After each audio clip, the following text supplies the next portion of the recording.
Black Star Network is here.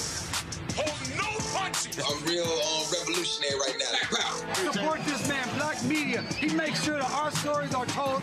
Thank you for being the voice of Black America, Roland. Stay black. I love y'all. All momentum we have now, we have to keep this going. The video looks phenomenal. See, there's a difference between Black Star Network and black-owned media and something like CNN. You can't be black-owned media and be scared. It's time to be smart.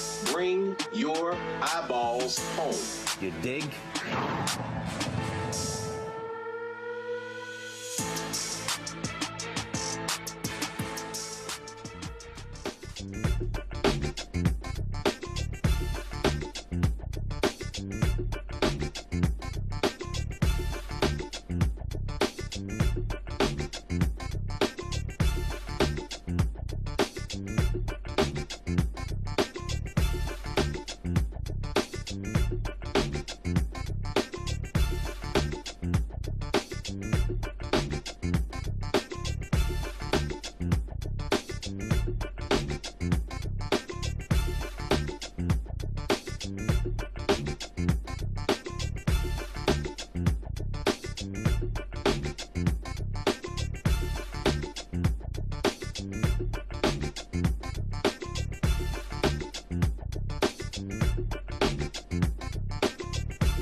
Folks, what's happening today is Friday, June 5th, 2026, coming up on Roland Martin Unfiltered, streaming live on the Black Star Network. We will have the latest in the Karmelo Anthony trial taking place in Collin County, Texas, also on today's show.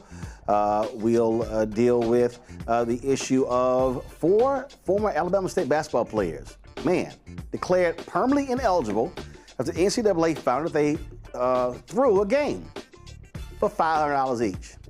Orange County, Florida Mayor and Democratic candidate for governor Jerry Demings has suspended that campaign after being diagnosed with prostate cancer.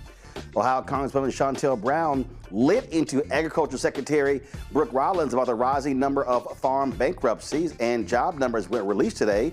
The black unemployment rate has decreased, but it is still high as all get out. Economist Morgan Harper will join us. It is time to bring the funk on Roland Martin Unfiltered on the Black Star Network. Let's go. Whatever the miss, he's on it. Whatever it is, he's got the scoop, the fact, the find. And when it breaks, he's right on time and it's rolling. Best believe he's knowing. Putting it down from sports to news to politics. With entertainment just for kicks, he's rolling. It's on go, y'all. It's Roland Martin.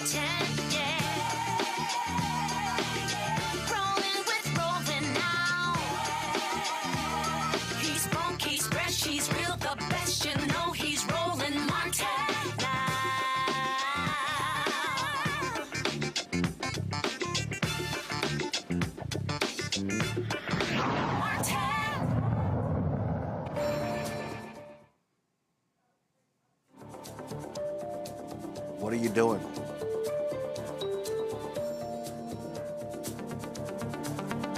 Fourth day of the Karmelo Anthony trial in Texas, and before the second day of testimony could even begin, Judge John Roach Jr. had to remove at least 3 people from the courthouse. According to local media reports, the woman directed harsh words at a sheriff's deputy. A blogger from North Carolina was removed for allegedly calling a sheriff's deputy a racial slur, and a third person may have been violating court protocols prohibiting cell phone use and recording in the building. The state prosecutor showed the jury the 4-minute video of Karmelo's arrest, which included footage from the body cameras of Officer Eduardo Cortez, the school resource officer for the Frisco Police Department. In the video, Karmelo can be heard crying and admitting to stabbing Austin Metcalf, but he claims to the officer, "I told him not to put his hands on me." And students who witnessed the incident say it was Austin who shoved Karmelo first, but it was Karmelo's fault. Karmelo maintains that he acted in self-defense. Legal analyst Thelma Anderson has been following the case, joins us now from Dallas. So, okay, explain that, which is quite confusing. That is, he tells the officers that he put that Austin touched him first. Students say that Austin shoved Karmelo first, but it's Karmelo's fault? Roland, that's ridiculous. And that's the issue that we're having with the coverage in this particular trial. The law does not state it becomes the victim's fault of an initial assault because the person pushed them, but before they pushed them had words. Words do not equate to a person having the right to touch you unless the individual may have initiated a threat of your life. But that's not the case here. That's the contradictory that we have been experiencing with this particular trial or with this coverage is the foolery of victimizing the individual that had to protect themselves. Well, you know, when you have people, you got white supremacists, Matt Walsh and others, they have been writing this. He goes, Anthony went into a tent where he didn't belong, was told 15 times to leave and refused, then pull out a knife and stab someone to death. Not only is he clearly guilty in the self-defense claim of total force, he should be facing the death penalty, first-degree murder. Again, this is the stuff they're throwing out there, but the reality is, was it the other young man who was stabbed and killed? Wasn't Austin told by the coach not to even show up? And that's another confusing issue because let me just say this, because they like to say that he was told. A child cannot tell you to move. A child does not have the right or authority to tell you to go anywhere. No coach told Karmelo that he was not allowed to be under there while it was raining. And on that day, there was a tornado watch. So you, Austin, and anyone else that was a child had no authority to tell anyone to leave. But when we're talking about the statements that are being made that said that, the coach told Austin not to be there, it's 6-7 right now because we know, because I did not hear that testimony for that coach saying that he was not allowed to be there because there were text messages of this particular coach that was entered that said that he needed Austin to be a leader. So it's real fuzzy on that area. I don't even know if it came out in the trial that he was supposed to be there or he wasn't. Well, and again, it's all of this sort of back and forth, and what just stands out is this whole idea of Austin approaching him and telling him he needs to go. He doesn't have the authority to tell anyone they need to go, and the question then becomes, did Austin put his hands on Karmelo first? That's the ultimate question, because what they also don't want to talk about is the weight difference. Karmelo is 130 pounds. Austin was 230 or a little over 230 when he attacked Karmelo. That's 100 pounds heavier. Also, They don't want to talk about Hunter participating, the brother who's alive, the other bully participating in targeting Karmelo to tell him to leave. So when you put the body composition of these two big boys, that's over 400 something pounds, to a African-American boy that's 130. So when you look at that and then you're telling someone that they have to go when you have no authority, that is because in their home, they tell them they get to talk to individuals that look of a different color any way that they want to. So they just display what they have been taught. Karmelo displayed respect, and he said, if you put your hands on me, or put your hands on me and see. That's typical. That's to tell you, don't touch me. You don't have the authority to touch me. But when you have individuals that grow up in a household that teach you to treat African Americans like that because his father is indicative of saying racial slurs, the apple don't fall too far from the tree. All right. Well, we certainly will continue to see what happens in this case. Thelma, we still appreciate it. Thanks a lot. Thank you. All right, folks. Got to go to a break. We'll be right back. Roland Martin Unfiltered on the Black Star Network.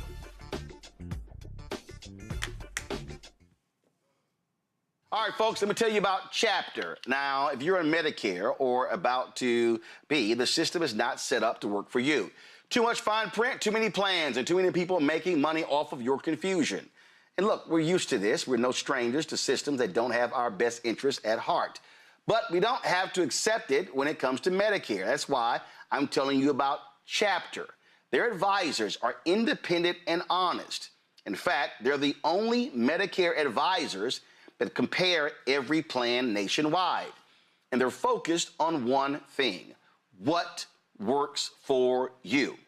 If there's a better plan out there, they'll find it. If you're already in the right one, they'll tell you that too. There are no games. Just last year, people who switched with Chapter saved an average of $1,100. It's 20 minutes and a real person. It's completely free. My parents actually have already called. My mom sent me a text. Folks, give Chapter a call at 724-264-8281, 724-264-8281, and connect with someone you can trust. Folks, these are the kind of services that we need for our audience here at Roland Martin Unfiltered and the Black Star Network. So call Chapter right now, 724-264-8281. This is Bill Duke, and you're watching the Black Star Network.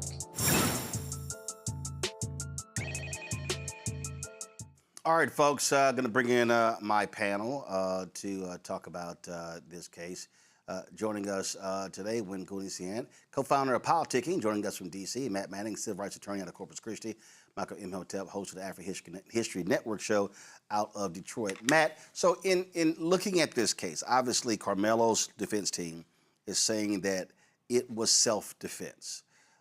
Prosecutors are saying, well, he's carrying a knife in his backpack, and so they have to establish, in terms of what they're charging him with, that he's guilty of this.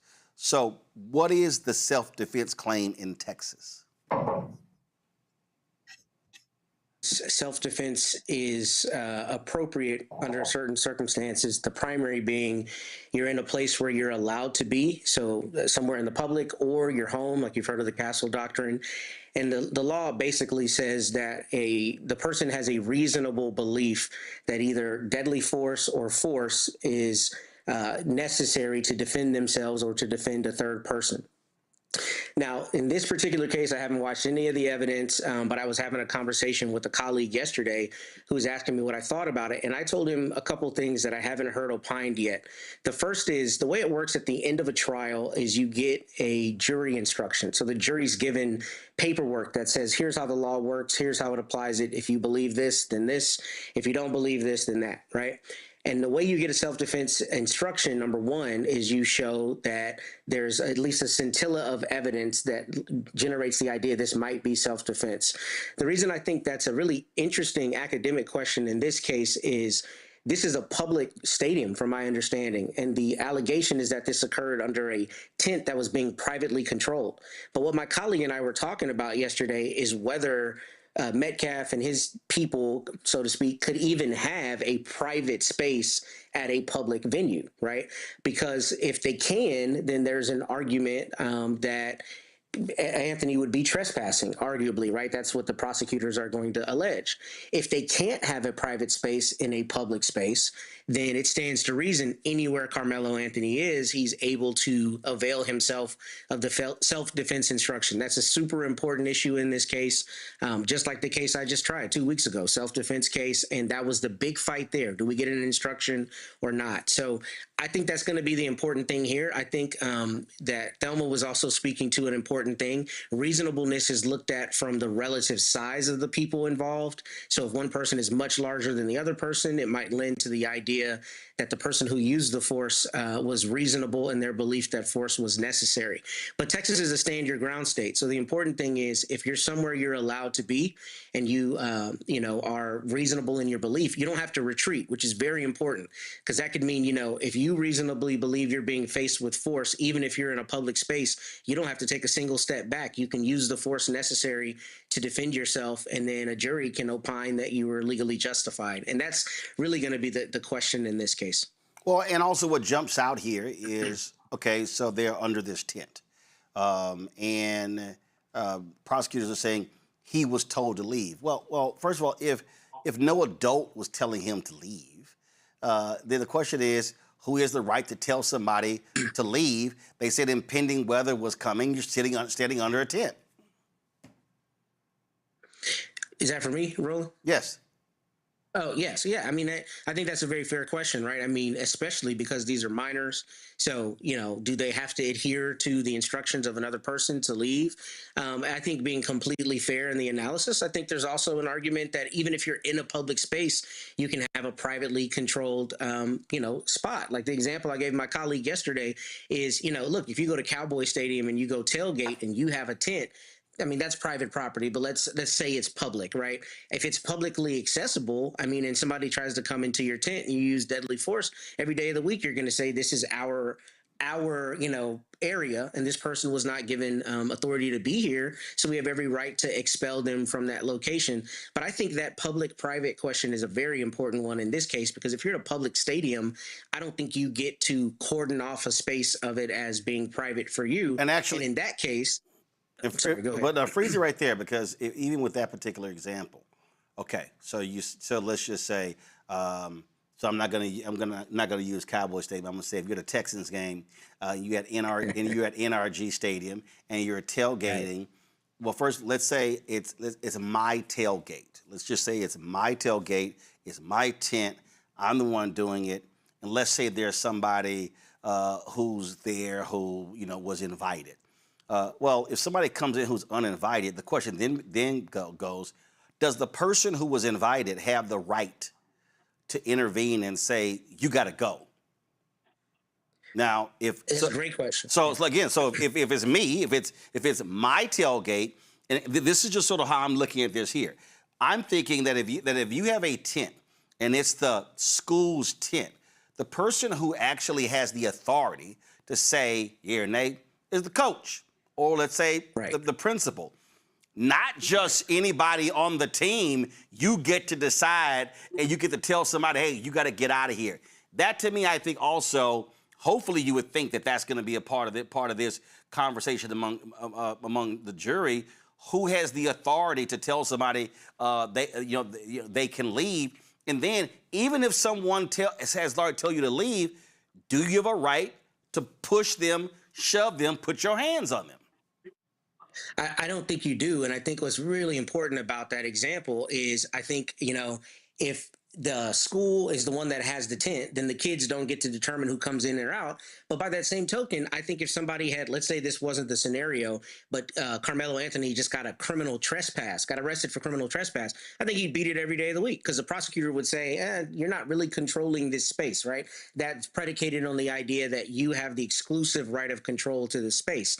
And I think that's what you're getting at. I don't think these kids could control it. I do think, maybe he could have been arrested for a breach of the peace or something else, but not anything predicated on the idea that he was trespassing somewhere. And that's really the underlying issue here. Was he in a place he wasn't allowed to be? But I think that from a legal standpoint, that's really the important question is, was he legally allowed to be there? I think he was. I think if I'm a juror and if I'm the defense lawyer, I'm saying this is a public stadium. Kids don't get to decide where other kids don't get to traverse. And because of that, he gets the self-defense instruction every day of the week. And then all those other things go to the reasonableness and whether it was an appropriate use of force.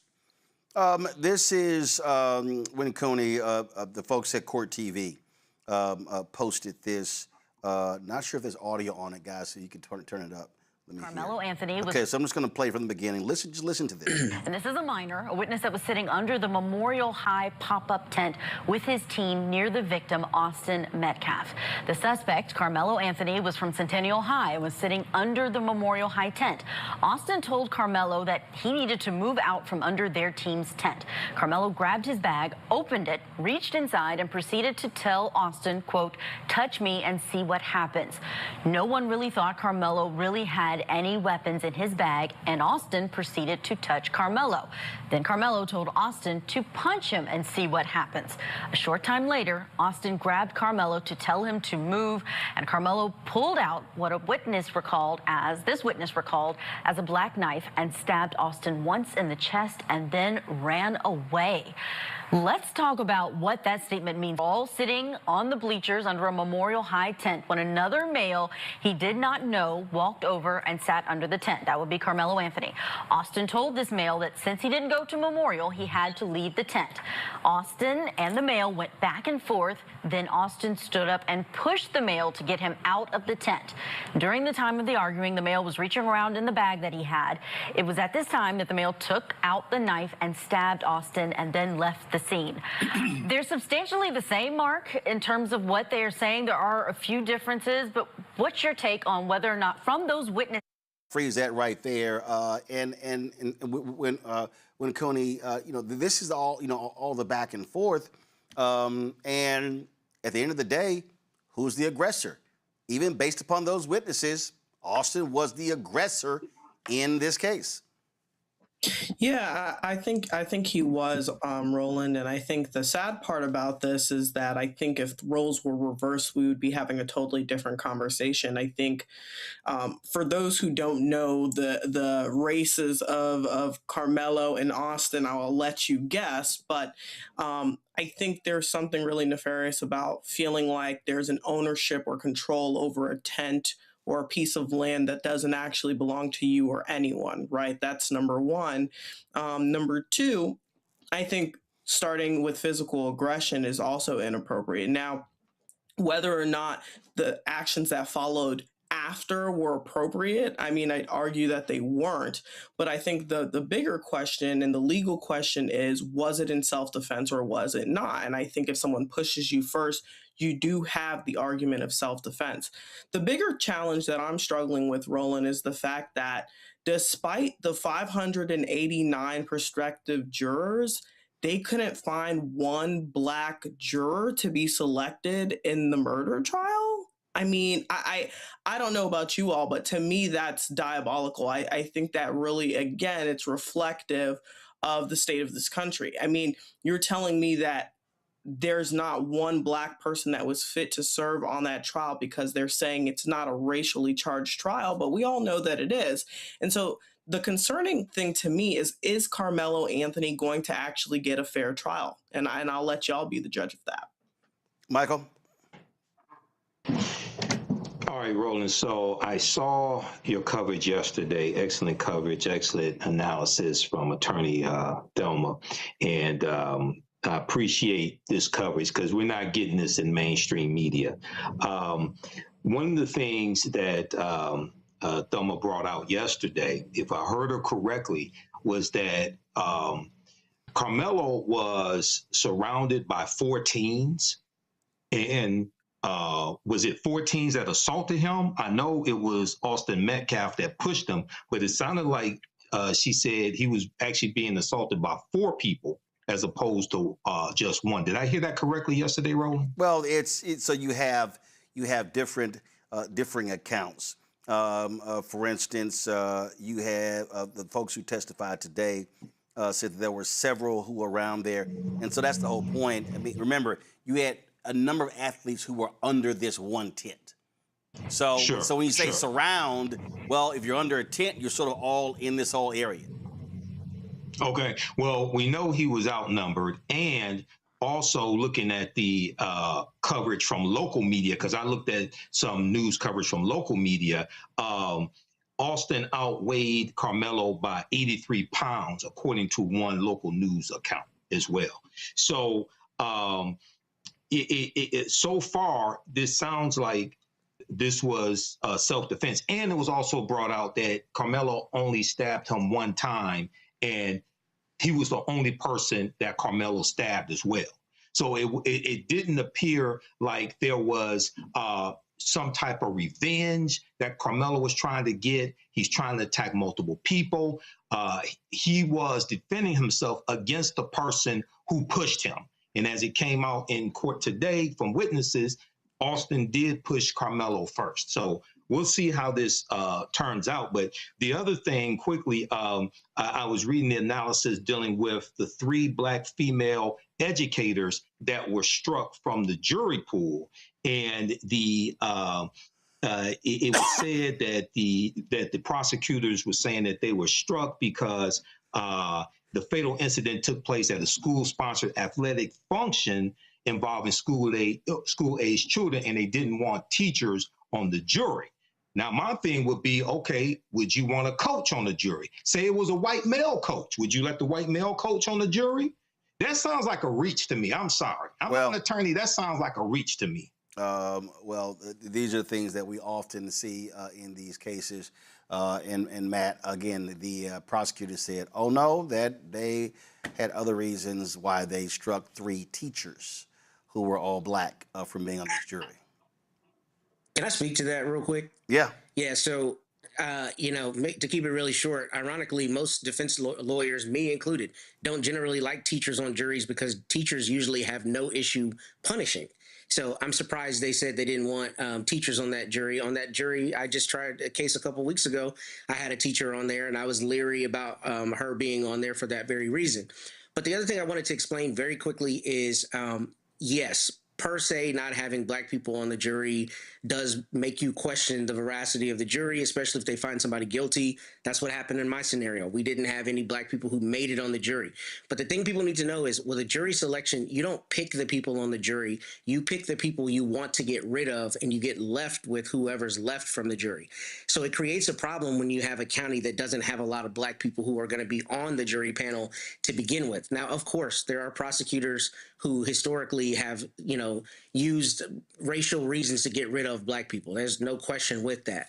But even in my own case, I only had 4 people on a panel of 100, and it shook out such that the challenges for cause and peremptory challenges made it where we didn't end up with a Black person on the jury. And as much as I hate that, part of that is how the process works. So it is often nefarious, but it's often just a numbers situation, and I can't speak to what that is here. But I know Collin County is, I think, north of Dallas. Correct me if I'm wrong. Yep, it is. I don't think it's there's not a big Black population. Nope, there, it's real white. That may just be numbers, which is why you choose to try to move the venue, or you do something else where you try to give him a fighting chance somewhere else.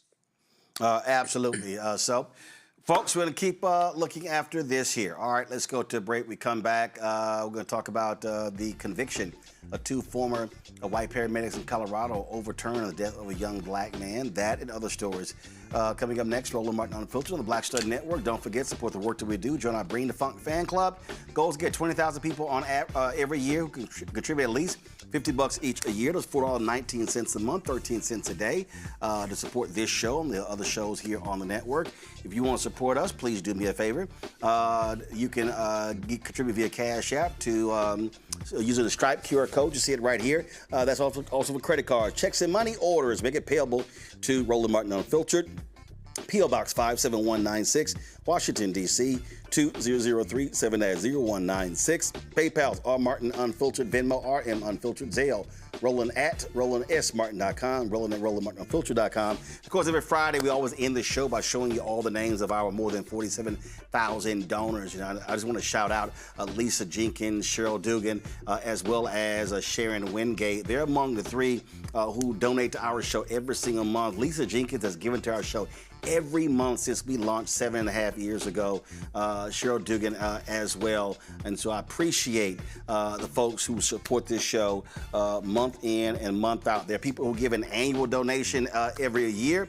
Then there's some of the ones I just named who give us a donation every single month. And I appreciate that. We'll be right back. Folks, let me tell you about Chapter. Now, if you're on Medicare or about to be, the system is not set up to work for you. Too much fine print, too many plans, and too many people making money off of your confusion. And look, we're used to this. We're no strangers to systems that don't have our best interests at heart. But we don't have to accept it when it comes to Medicare. That's why I'm telling you about Chapter. Their advisors are independent and honest. In fact, they're the only Medicare advisors that compare every plan nationwide. And they're focused on one thing: what works for you. If there's a better plan out there, they'll find it. If you're already in the right one, they'll tell you that too. There are no games. Just last year, people who switched with Chapter saved an average of $1,100. It's 20 minutes and a real person. It's completely free. My parents actually have already called. My mom sent me a text. Folks, give Chapter a call at 724-264-8281, 724-264-8281, and connect with someone you can trust. Folks, these are the kind of services that we need for our audience here at Roland Martin Unfiltered and the Black Star Network. So call Chapter right now, 724-264-8281. Hi, I'm Swing Cash, Basketball Hall of Famer, and you're watching Black Star Network.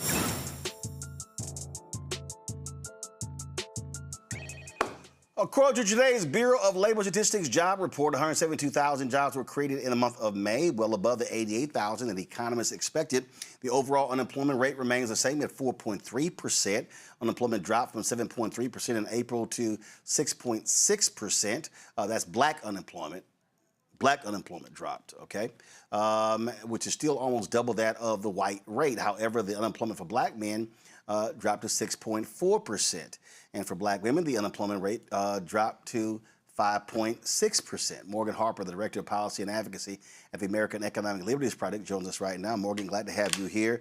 Well, you look at that number at 6.6. Now you're talking, that was April of April of this year. Go to my iPad. This was April 2023 when black unemployment was 4.8%. So it's just factual. Since Donald Trump has been back in the White House, he has been awful for black people and when it comes to unemployment.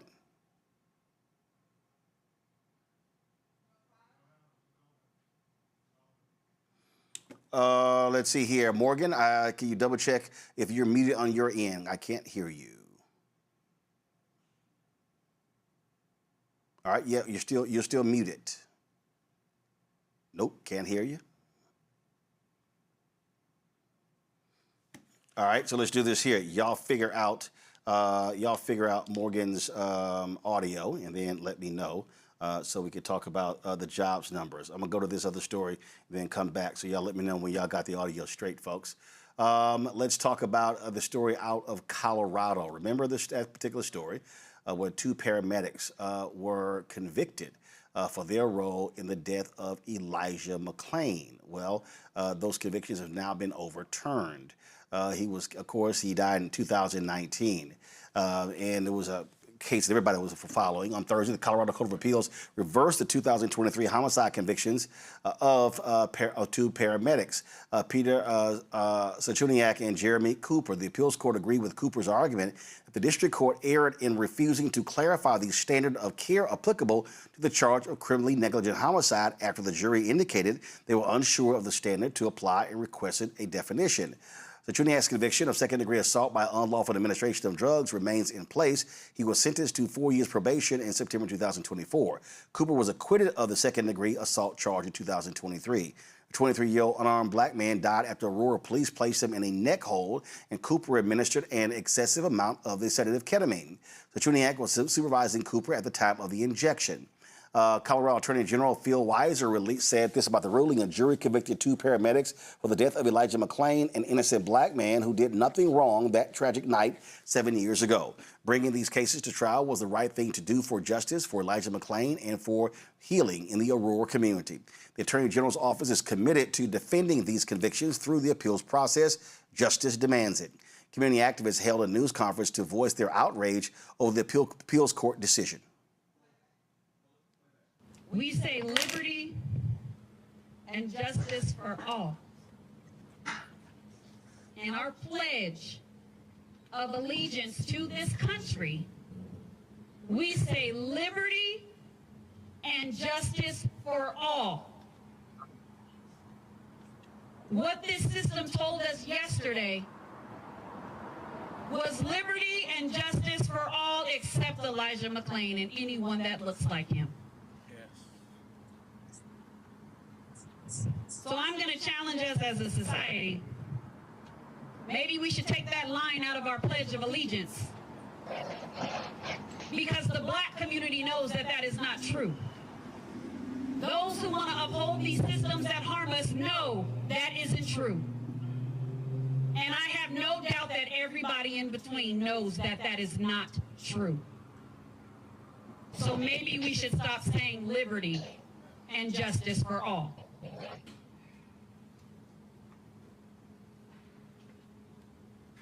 What we saw yesterday was the product of a plagued system.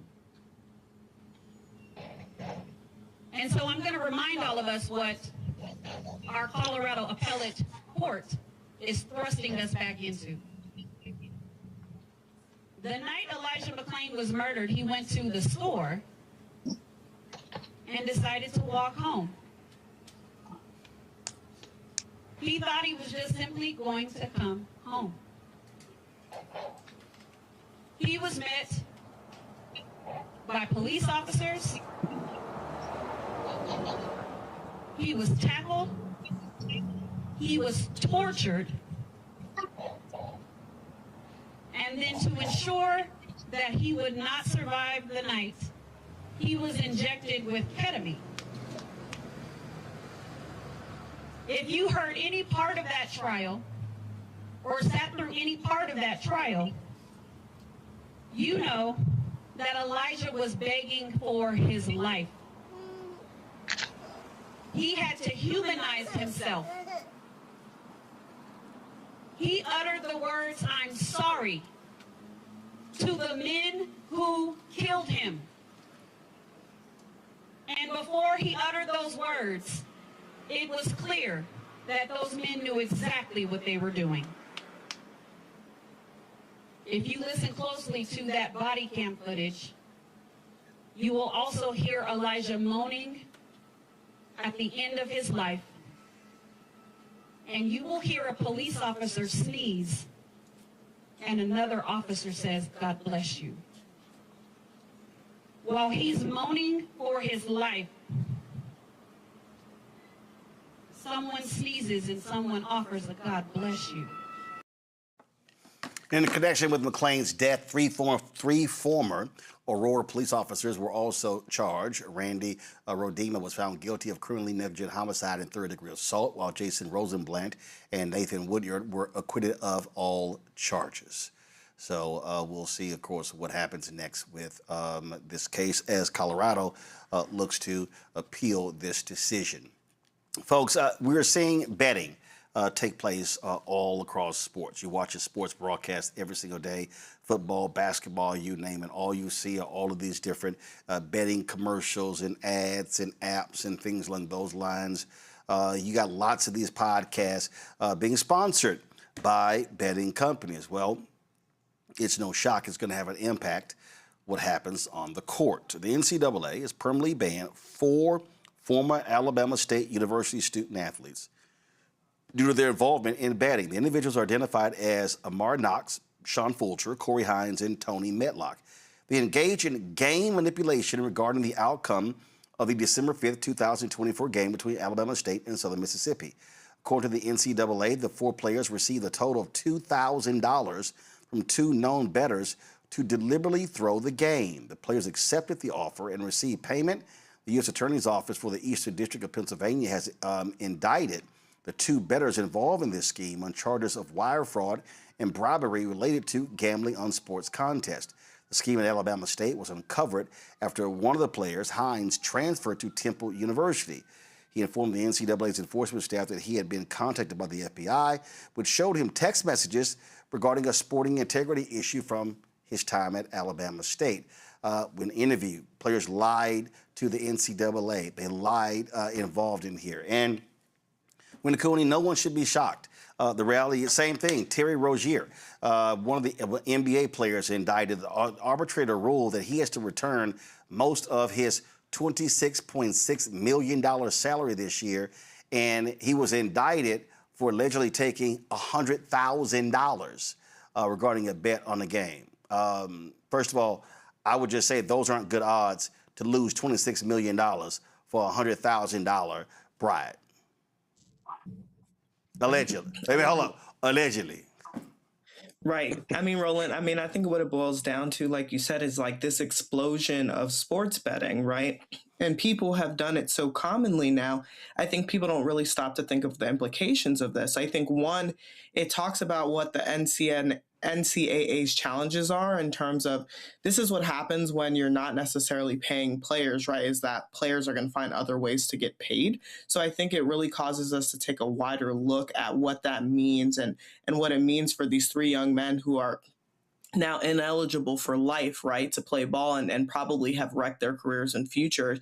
So I think it really begs the larger question on, like, if sports betting is going to be considered legal or illegal moving forward and what the implications are on it. I think regardless, one thing that we do know is that if you're an athlete, you certainly can't engage in fixing games or else this will be the outcome. I really do hate watching games these days, Michael, and all you're seeing are just, my God, just over and over and over again, just like damn commercials. Now, what you have going on also is you take this player, Brendan Sorsby. He was a quarterback at Indiana, made about 40 different bets while he was a quarterback. He transferred to Texas Tech. He's been ruled ineligible, and now he's suing. And so he may, first of all, not be able to play. Now, there's a difference between making bets, and then throwing a game. That's different.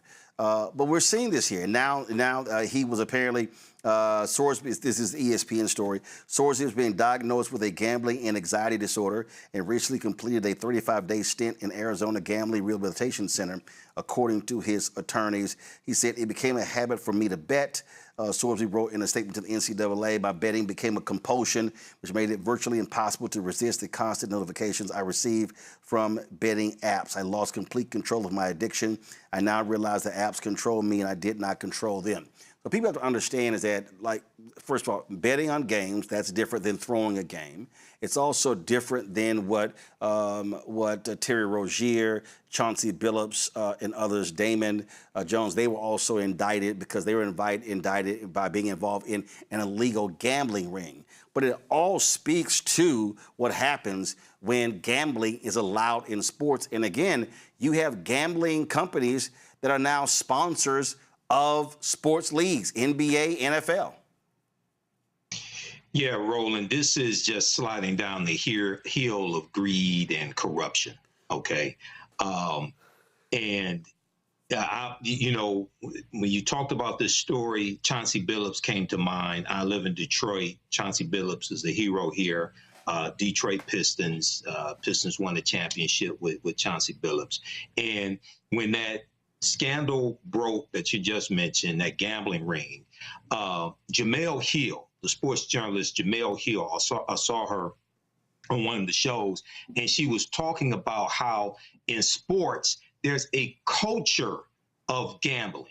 They'll gamble in their hotel rooms. They'll play cards. There's a culture of gambling. So the sports betting, the apps, all of this is an extension of this. And these brothers have to be, and athletes, regardless of race, these athletes really have to be centered where you don't throw away your life for $2,000, $3,000, $4,000. You know, I can understand coming from poverty, needing to make money, things of this nature, but you have to be able to think beyond that moment. And, you know, if you don't learn anything from Pete Rose, okay, how he destroyed his legacy, all right, Charlie Hustle.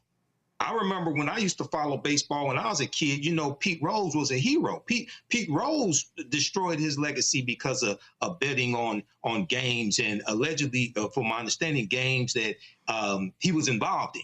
Okay, so, you know, this is sad to hear, but the leagues need to crack down on this. Yeah, but guess what? It's a ton of money being thrown their way. Yeah. And, you know, it used to be a time, Matt, where, I mean, leagues just avoided Las Vegas. They're like, we ain't playing there, ain't gonna be no teams there. Well, guess what? The Raiders moved from Oakland. They got a WNBA franchise. The Oakland Athletics has now moved there as well. Now there's talk that Las Vegas is going to get an NBA franchise, but gambling was opened up. You know, all it used to be just Nevada and in Atlantic City, New Jersey. Now it's all nationwide. And I'm telling you right now, get used to it. There are going to be more stories like this of bettors placing, convincing a college student, hey, and the way the thing is now, it's not even just throwing a game now. Remember, the brother of Michael Porter Jr. got thrown out of the NBA for life, where now they bet on how many points you score, how many rebounds you'll get, how many minutes you'll play, and they're very diligent in tracking these things. And so, you know, we're going to see more examples of this in the future now that gambling is just all involved in sports, Matt. Yeah, we sure are. But I mean, look, I think it's also a matter of personal integrity. I know people don't want to have that conversation, but, you know, I don't have an issue with gambling being omnipresent. But if you're gambling on games you're involved in or gambling in some way against the rules, you're making a choice to do that. And I think that's frankly what is at issue here. I do think we as a society are intellectually dishonest with gambling, especially in the state of Texas. The state of Texas will allow you to play the lottery, but they'll still charge you for keeping a gambling place. I just got a gambling case dismissed a couple of weeks ago because our county can give you a license, but if you have a private game room, it's somehow illegal. I mean, we need to resolve the legal issue. But in this instance, you know, look, if you're an athlete, you shouldn't be involved in gambling at all. You know what's going to happen. But I will tell you, I think the problem is DOJ doesn't seem to have the same, you know, eagle eye on insider trading in Congress, right? Nope. I mean, that's where they need to be cracking down. And I think that shows you how our justice system can also be just completely disproportionate in how it responds to things. We're indicting athletes, but we have pretty good reason to believe somebody at 1600 Pennsylvania is cooking the books and making a slush fund for his friends, and DOJ isn't doing anything about that. So, you know, skip me with the moral outrage, but I also think if you're an athlete, it is per se dangerous to be involved in any kind of betting for this exact reason. Indeed. All right, y'all, going to a break. We'll be right back. Hopefully we'll get Morgan's audio straight, and we'll also talk about what's happening in Florida. Candidate for governor is suspending the campaign. You're watching Roland Martin Unfiltered on the Black Star Network. All right, folks, let me tell you about Chapter. Now, if you're on Medicare or about to be, the system is not set up to work for you. Too much fine print, too many plans, and too many people making money off of your confusion. And look, we're used to this. We're no strangers to systems that don't have our best interests at heart. But we don't have to accept it when it comes to Medicare. That's why I'm telling you about Chapter. Their advisors are independent and honest. In fact, they're the only Medicare advisors that compare every plan nationwide.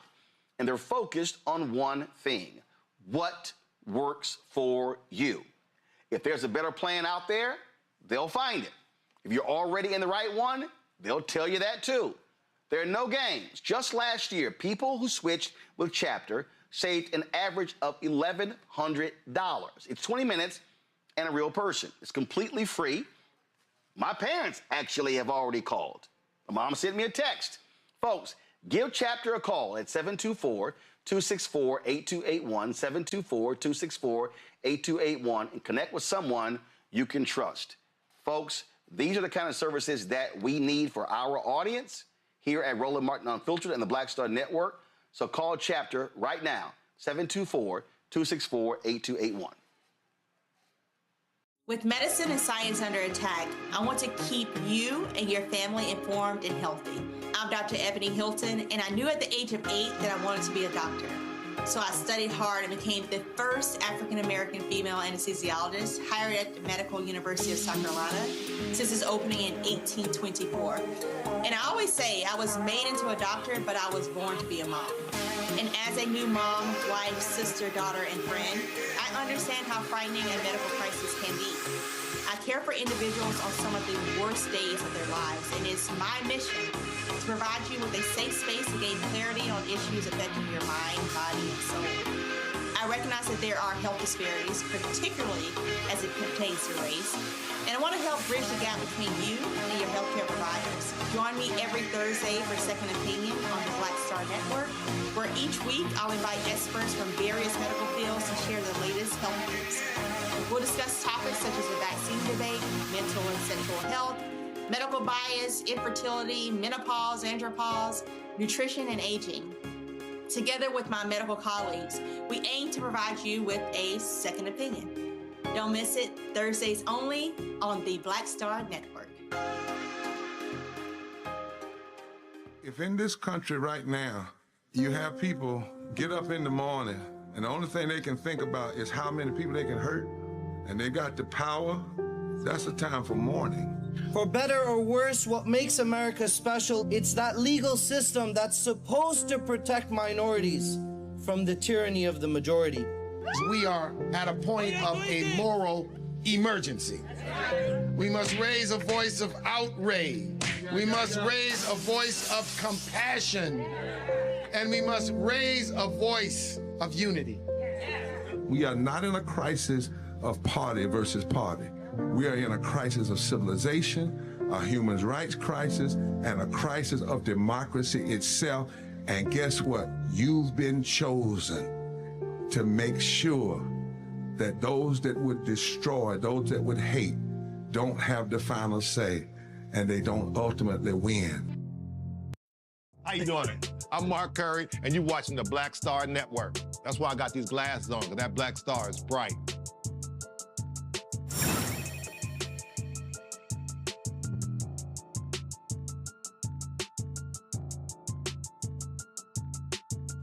All right, folks, welcome back. Let's talk about these job numbers. Let's bring Morgan Harper back. Hopefully, Morgan, was with the audio? Can you hear me? There we go. Now we got you. All right, so let's talk about this here. Take two. White House was all excited. They were just going, yay, yay, yay, because finally some good news. But it's not like it's completely great news when it comes to these numbers. No, and we've been getting used to this story. I mean, they're definitely doing whatever they can to paint a rosy picture. But like we've talked about in prior months, Roland, I mean, you look beneath the hood and there's a much more complicated story. So I'm going to point out a couple of things. I mean, one, this long-term unemployment, folks that are actively looking for a job but can't find one, continues to increase. There's now 2 million Americans that fit in that category. That's up by over 500,000 from this time last year. So that's a pretty significant jump. The other thing that I would note is, again, like the types of jobs that are leading to that top line number that the White House wants to really trumpet and make such a big deal about. It continues to be healthcare, hospitality, leisure type jobs, which, you know, don't necessarily pay the most, aren't necessarily permanent. And then also, I'm going to point to one of the interesting things from this month about jobs that were lost that impacts a lot of working class, middle class Americans in the airline industry, which we're not used to seeing, and that Spirit Airlines, that went away. And this is another theme we've been talking about. It's kind of like the influence of Wall Street. Why did Spirit go away? Spirit went away because their hedge fund creditors, through their bankruptcy process, didn't want to receive any financial support that would have kept them afloat and kept all of the people that work for Spirit Airlines in those jobs. So that could be, we could have a whole nother conversation about that, but that's just an interesting thing that's coming out in this data. The other thing, area of growth, is local government. And I think this is interesting because, you know, the whole American economy is kind of built, and not just economy, like our society society is built under this premise of like free market, let it get to work, Wall Street, all of this. And when you have the local government as one of the top 3 industries that's creating jobs in your economy, it's like, well, what are we getting from this free market private sector? And is it worth all of the sacrifices that are being made and trusting in the private sector to create all of those jobs? Interesting question, not a conversation that the Trump administration is likely to start. The other thing that I think is really important to continue to note is that wages are not keeping up with the overall inflation and how costs are increasing. This past month's data also shows that, wages are only growing about 3.4% from a year earlier, whereas inflation is rising like 3.8%. And so again, and folks, I'm sure are feeling this. Yeah, okay, you're making money. Yeah, you have a job, but just how far that's going in the economy for the purchases that you have to cover for your family, gas, et cetera, it's not necessarily keeping up. And so, it's a much more complex picture. The last thing I would note before turning it back to you, Roland, is that's unique about this month is that we got some more data or more of this anecdotal data. You don't just have to take our word for it or what we're hearing from our friends. The federal government and the Federal Reserve in this case released what's called the Beige Book. And this includes some of that like qualitative, those anecdotal just stories that the Federal Reserve bank system is hearing from people that are in each of their districts. So this could be like consumer group, people who are in community development, different businesses themselves that are painting a picture of what's going on in the economy. And that information too, and again, this is official information that is being released by the federal government and the Trump administration, in theory, that's not necessarily what they want to cover, is telling this picture that folks with a lot of money are continuing to spend, but those with less money are pulling back. So not that they're not participating in the economy at all, middle-class people, still going out to get something to eat, but maybe not going to get as much when they go out. Maybe still going on vacation, but shortening the amount of time that they're planning to go on vacation because of how much things have gotten more expensive. And then similarly, in the labor market that they're hearing actually from a construction contact in Cleveland was saying, employees are very stressed. They don't feel like they can leave the job they're in. They don't feel like they're going to be able to get another job if they were to make some kind of change in their employment status. And then just overall the impact, speaking of the administration, of the war, the Iran war, and all of the conflict in the Middle East and how that's impacting pricing. And you're hearing from contacts in almost every district that it's leading to something that we don't necessarily think about every day, like fertilizer prices that are going up and spiking that then are getting passed on in the form of higher food costs eventually for us that are experiencing things in the economy as a consumer. So again, overall, just a much, much, much more complex picture than what the administration is saying. And it continues to show a lot of vulnerability when you start to drill down in the day-to-day experiences we're all having as we're trying to make our way through this administration's mismanagement of the economy. Well, we know they're going to lie. They're going to lie. In fact, Donald Trump was straight lying yesterday when he was asked about black unemployment. Listen to this.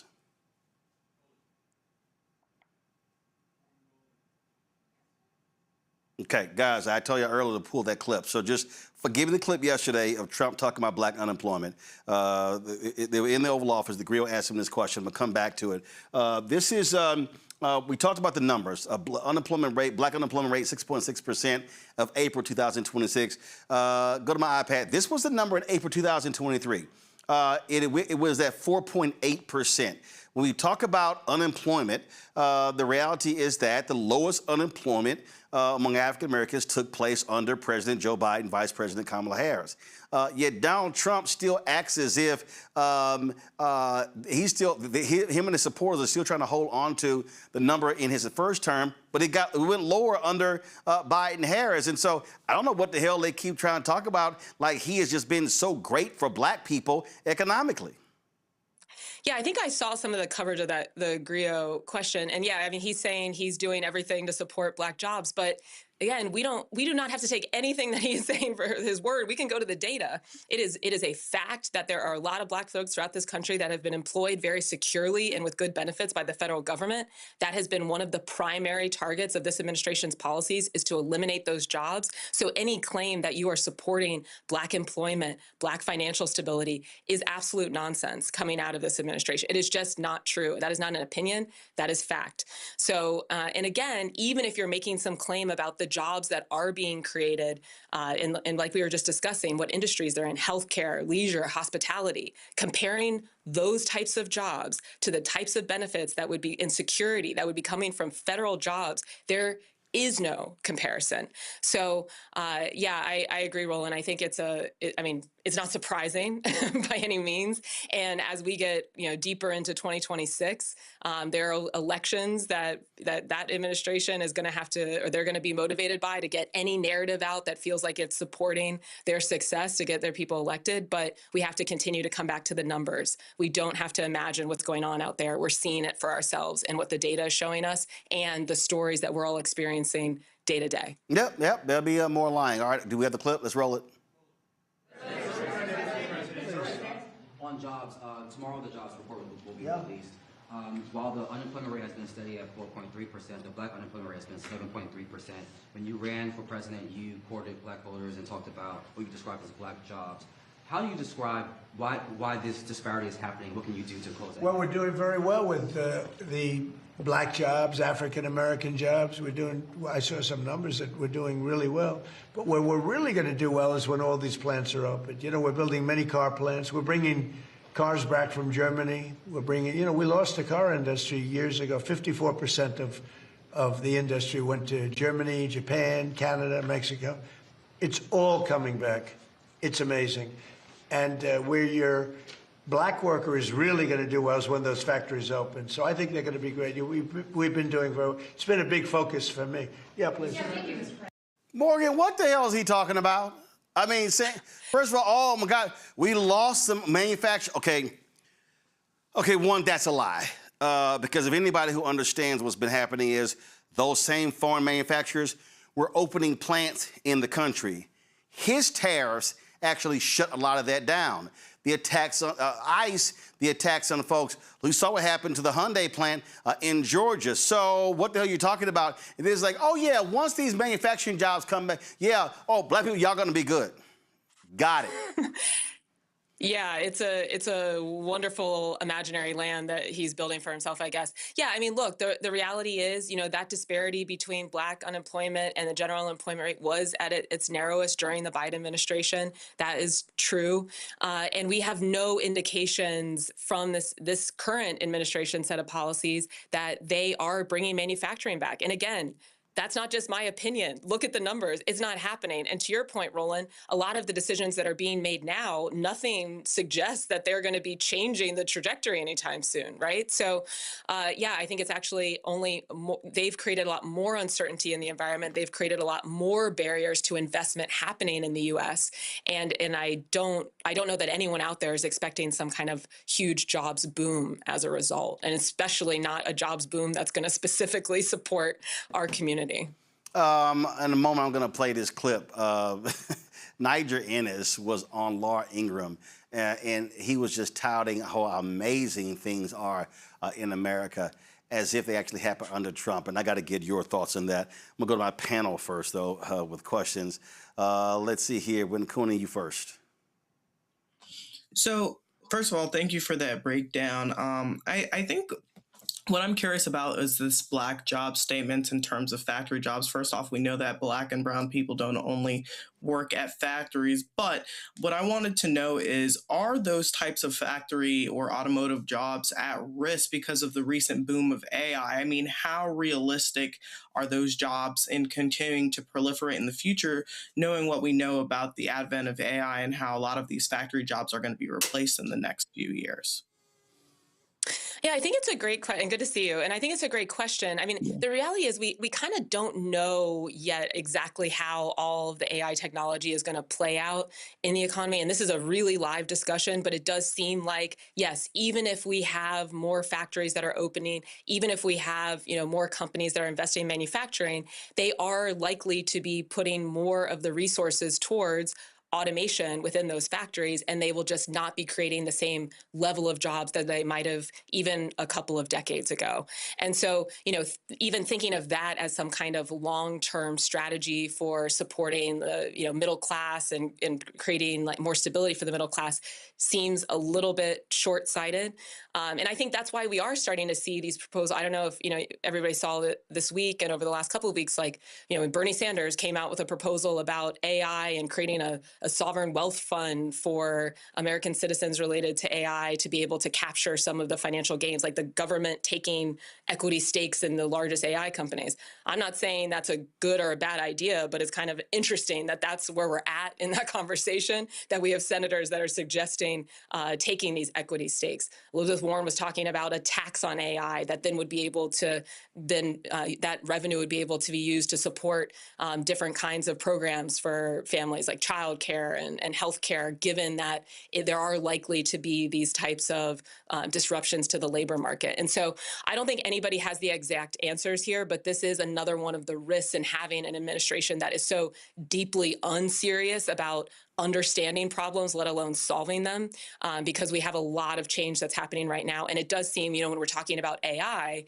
that these really big companies that now, are going to be going public, they have a lot of power over how the administration is thinking about policy with related to this technology, and then ultimately over the entire economy because of how much Wall Street, the stock market, is weighted in their direction.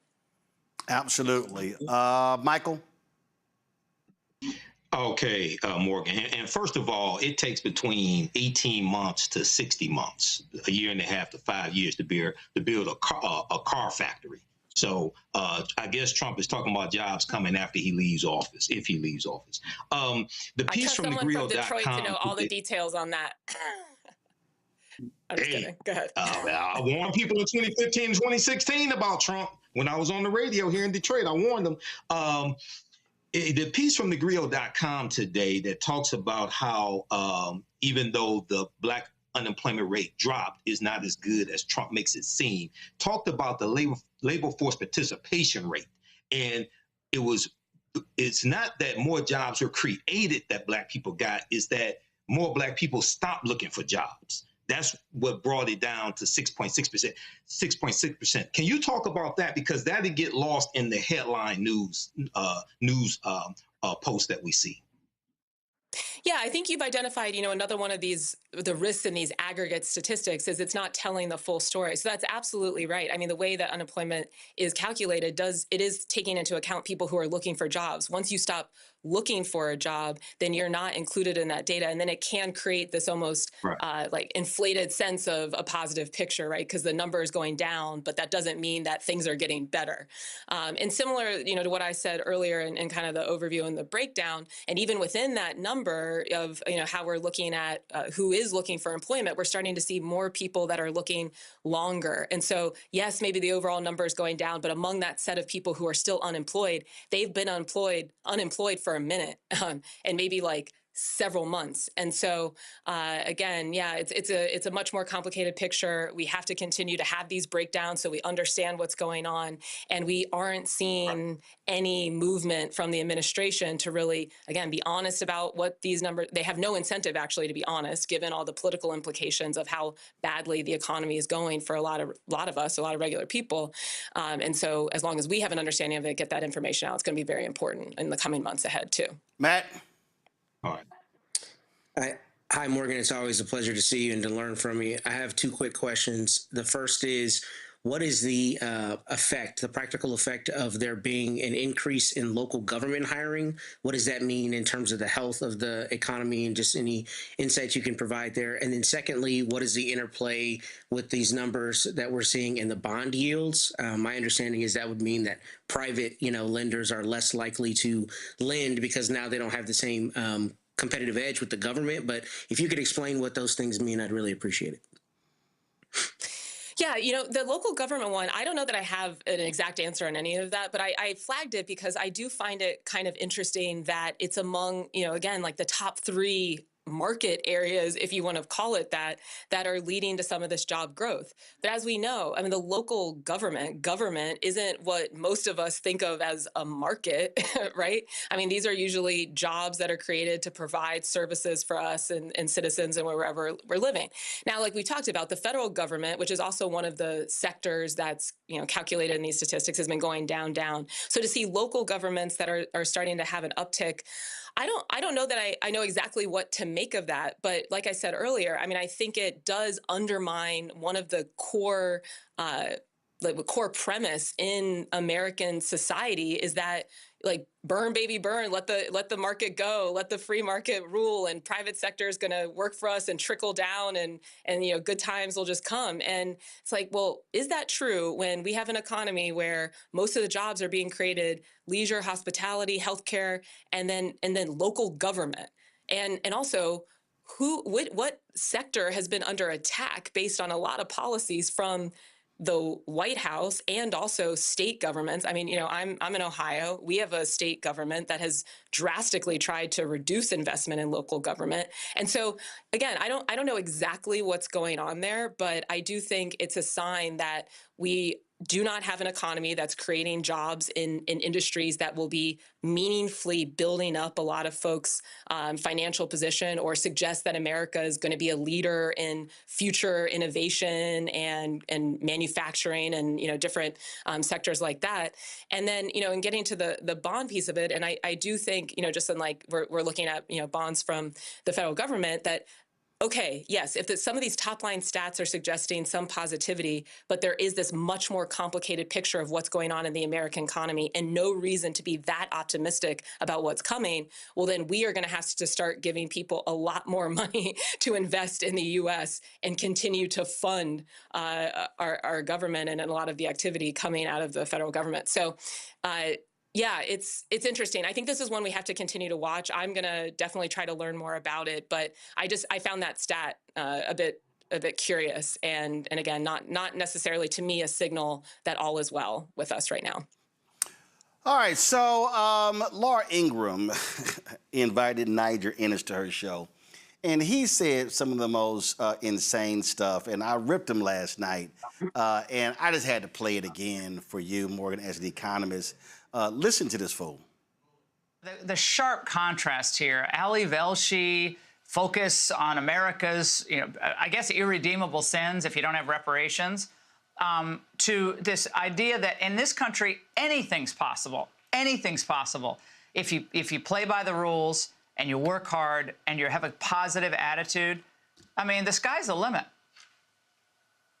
Absolutely, and I'm so pleased that you had Bob Woodson, rest in peace, on. He was a great hero, and he and people like my father, people like Ellen Keyes, Justice Thomas, so many others had an indomitable faith in our country, the American people, their fellow Americans, and the Constitution.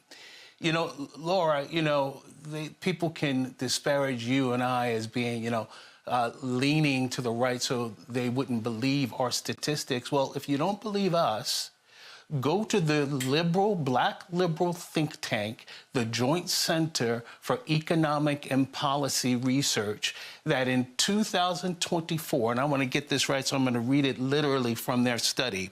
This is the first lines of their study. Black Americans are experiencing the most positive economic condition in generations. Record low unemployment rates, record low poverty, rates with record high income levels, and new heights of wealth.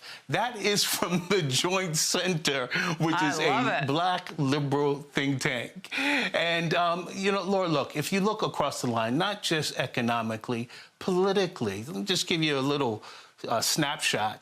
You know Mississippi, and we know the racist past of Mississippi. It was the epicenter of political violence, of lynchings, of real voter suppression, not the phony voter suppression that they talk about today, but real voter suppression back in the 60s, 50s, and before. Well, today, Laura, this is going to shock you. You're going to be knocked off your seat. You know the state that has the most black elected officials in the country? I'm sitting there listening to him run these numbers down, and none of that happened under Trump. None of that. And our economy for black people has gotten, and the entire economy has absolutely gotten worse since that 2024 report. Yeah, seems like, I mean, we can't save everybody, right? Well, I don't know what he's talking about. I don't even have a... Trust me, he would be one of the ones Harriet would not save. No, we gotta leave some behind. What can I say? I mean, I just sat there and I was like, dude, come on. I mean, just stop it. All right, Morgan. Always a pleasure. I appreciate it. Thanks a lot. Good to see you, Roland. All right, y'all. Got to go to a break. We'll be right back. Roland Martin Unfiltered on the Black Star Network. Tell you about Chapter. Now, if you're on Medicare or about to be, the system is not set up to work for you. Too much fine print, too many plans, and too many people making money off of your confusion.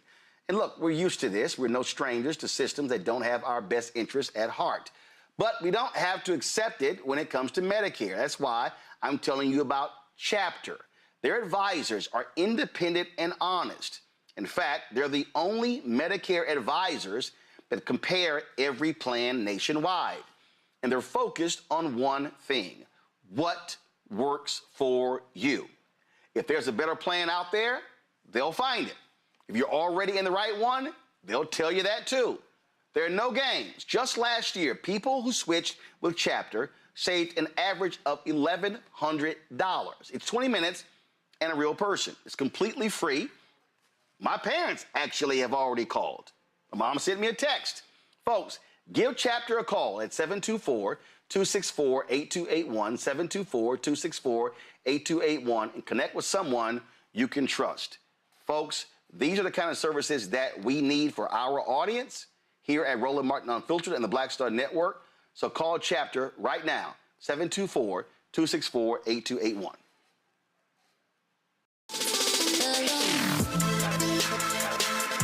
Hey y'all, welcome to The Other Side of Change, only on the Black Star Network and hosted by myself, Rhea Baker, and my good sis, Jameer Burley. We are just two millennial women tackling everything at the intersection of politics, gender, and pop culture. And we don't just settle for commentary. This is about solution-driven dialogue to get us to the world as it could be and not just as it is. Watch us on the Black Star Network, so tune in to The Other Side of Change.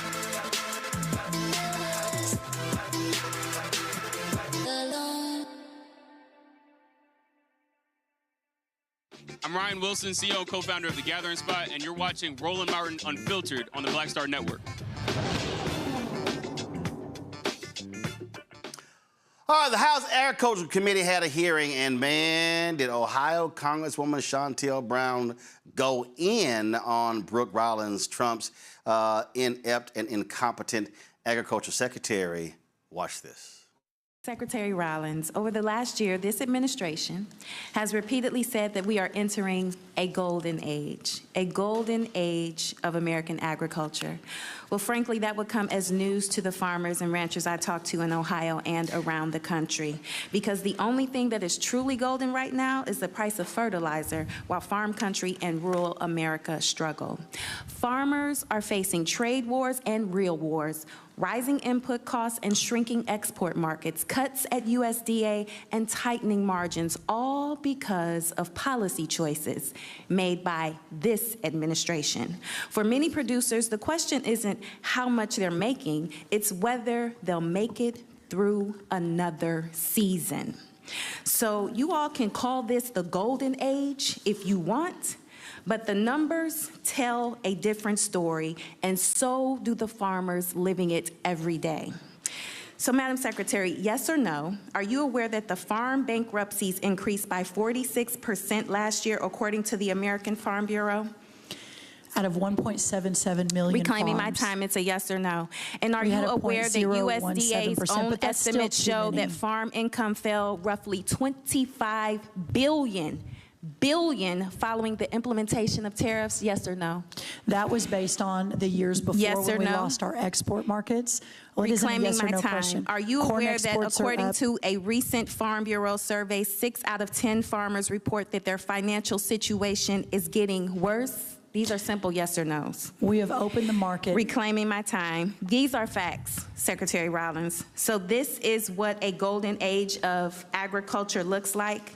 Because if rising bankruptcies, falling farm income, and worsening financial conditions are a sign of a golden age, I hate to see what a downturn looks like. There's no and doubt on the there are trade front, challenges, this is but my time, commodity Secretary prices are Rollins. up, This is my time, export markets are expanding. Mr. Chairman, point of order.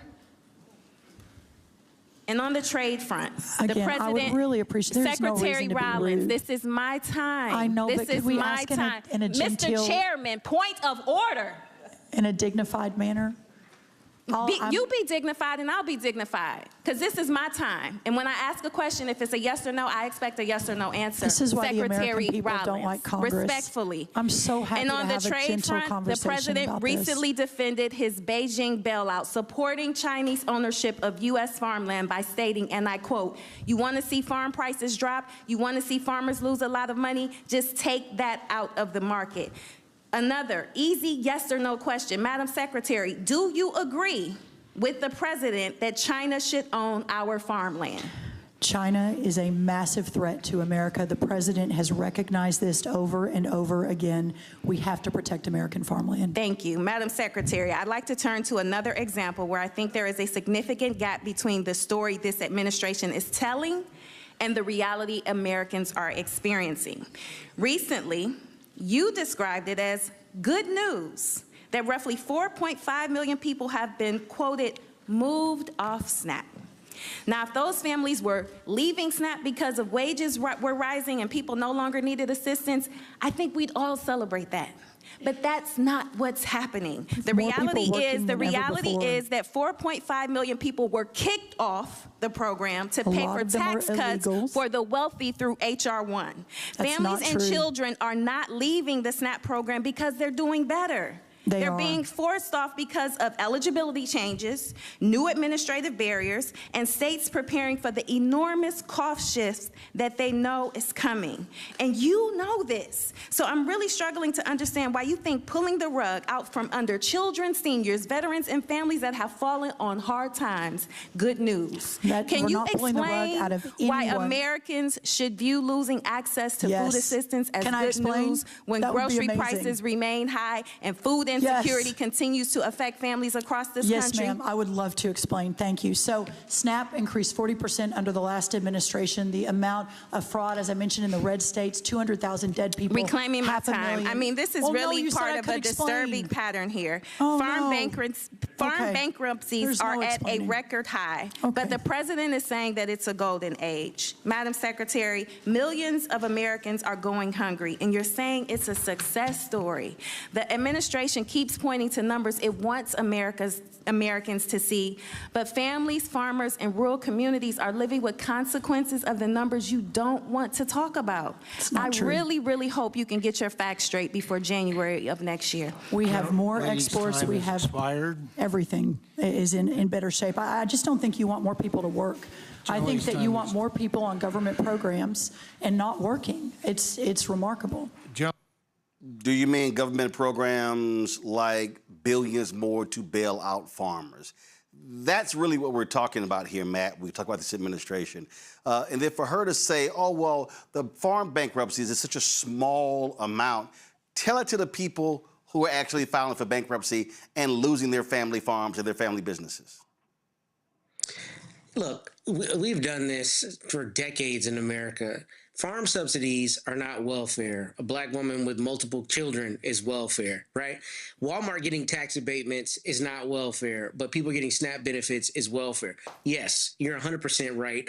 And I still don't understand. Maybe I'm just a novice when it comes to politics. I don't understand why the Trump administration is allowing this policy to affect what tends to be, a group of people that has been in lockstep with them. I think last week, one of the stories we were going to talk about was farmers basically who have voted for Trump trying to one-off the effect of the policies.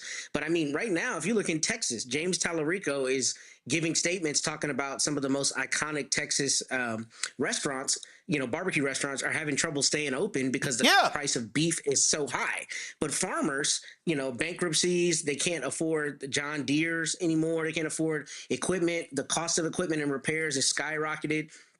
Many of those people are struggling with the cognitive dissonance of, I've supported Trump for 2 terms, but Trump's policies are absolutely affecting my bottom line and my ability to subsist. So I tell you all that to say, I'm really surprised they're not taking a smarter tack on that, because if you want continuity for the party and the people in power and all that once Trump is gone, you would think that you would be doing things that right now would help what is historically one of the biggest parts of your base. They don't seem to be doing that. And I think taking a very glib tack, talking about, it's only 1 XYZ% is a really horrible, horrible position, because at the beginning of this administration, one of the things you showed on this very show was Iowa farmers screaming at Chuck Grassley. You remember that meeting? Mm-hmm. They were there with Chuck Grassley and they shouted him down and they were like, you guys said you were going to do X. You haven't done that. Basically, we feel like you lied to us. That is going to compound. It's going to metastasize. And I think that's going to turn into a bigger political problem than the Republicans are betting on. And I don't understand why they're taking the positions they are. Well, I'll be honest with Cooney. I think they're taking the position because, frankly, those farmers were stupid enough to vote for him again and again. I mean, these farmers got screwed his first time. He destroyed the soybean market. His tariffs destroyed life for farmers. And you know what? They came right back. In fact, I was reading one story, and these farmers were saying, well, I sure hope this thing gets better, but by the end of his term, I'm like, what the hell is wrong with y'all? It ain't gonna get better. And that's why they're admitting, you know what? We just got dumb folks who keep voting for us, so what the hell? We're just gonna keep doing it, and they're gonna keep sucking up to them and saying, let me get my red MAGA hat. I mean, it's sad when people just continue to pay attention or not pay attention to the fact that, like Matt said, the Trump administration is ripping their businesses apart. It's ripping their businesses apart with rising production costs. We see the increased tariffs on steel, aluminum, foreign imports. These are what's driving the cost of the machinery up. We see slumping export because these retaliatory tariffs from countries like China and Canada have choked off access to international markets, so farmers can't get their exports out of the country. We see issues with biofuel and energy practices. The administration continues to support traditional energy over biofuels, which, again, no good for the farmer. And then you have insufficient aid and intervention because the administration's blowing up things like government bailouts and economic assistance. So really, this is a cesspool for all farmers. And instead of pulling themselves out, they've decided to continue to cling on to the ankles of Donald Trump. And we see how that's served them. This was a piece from the American Presidency, University of California in Santa Barbara. This was dated January 31st, 2022. And it said, under President Biden, American farmer incomes are approaching record levels. Net farm incomes in 2021 forecast $116.8 billion, the highest level since the all-time high in 2013. That happened to also be under President Barack Obama. The thing, here's what's crazy. So I was reading this story, Michael, and this one farmer said, well, I had a lot more money in my pocket under Biden. And I'm like, but did your dumb ass vote for Kamala Harris? See, that's the whole deal. They're simply voting against their own economic interest. And I'm sorry, so when a lot of these farmers start whining and complaining, I really don't want to hear them because you voted for your own demise. Absolutely, Roland. And we've been saying this since Trump got back in office. And a lot of these farmers, I've seen interviews with them, and they can't believe that Donald Trump lied to them. And it makes me believe that you don't understand what a con man is. A con is short for confidence. A con man is one who lies and wins your confidence so that they can rip you off, so that they can run game on you. And this is exactly what's happening. And, because of USAID being cut, right?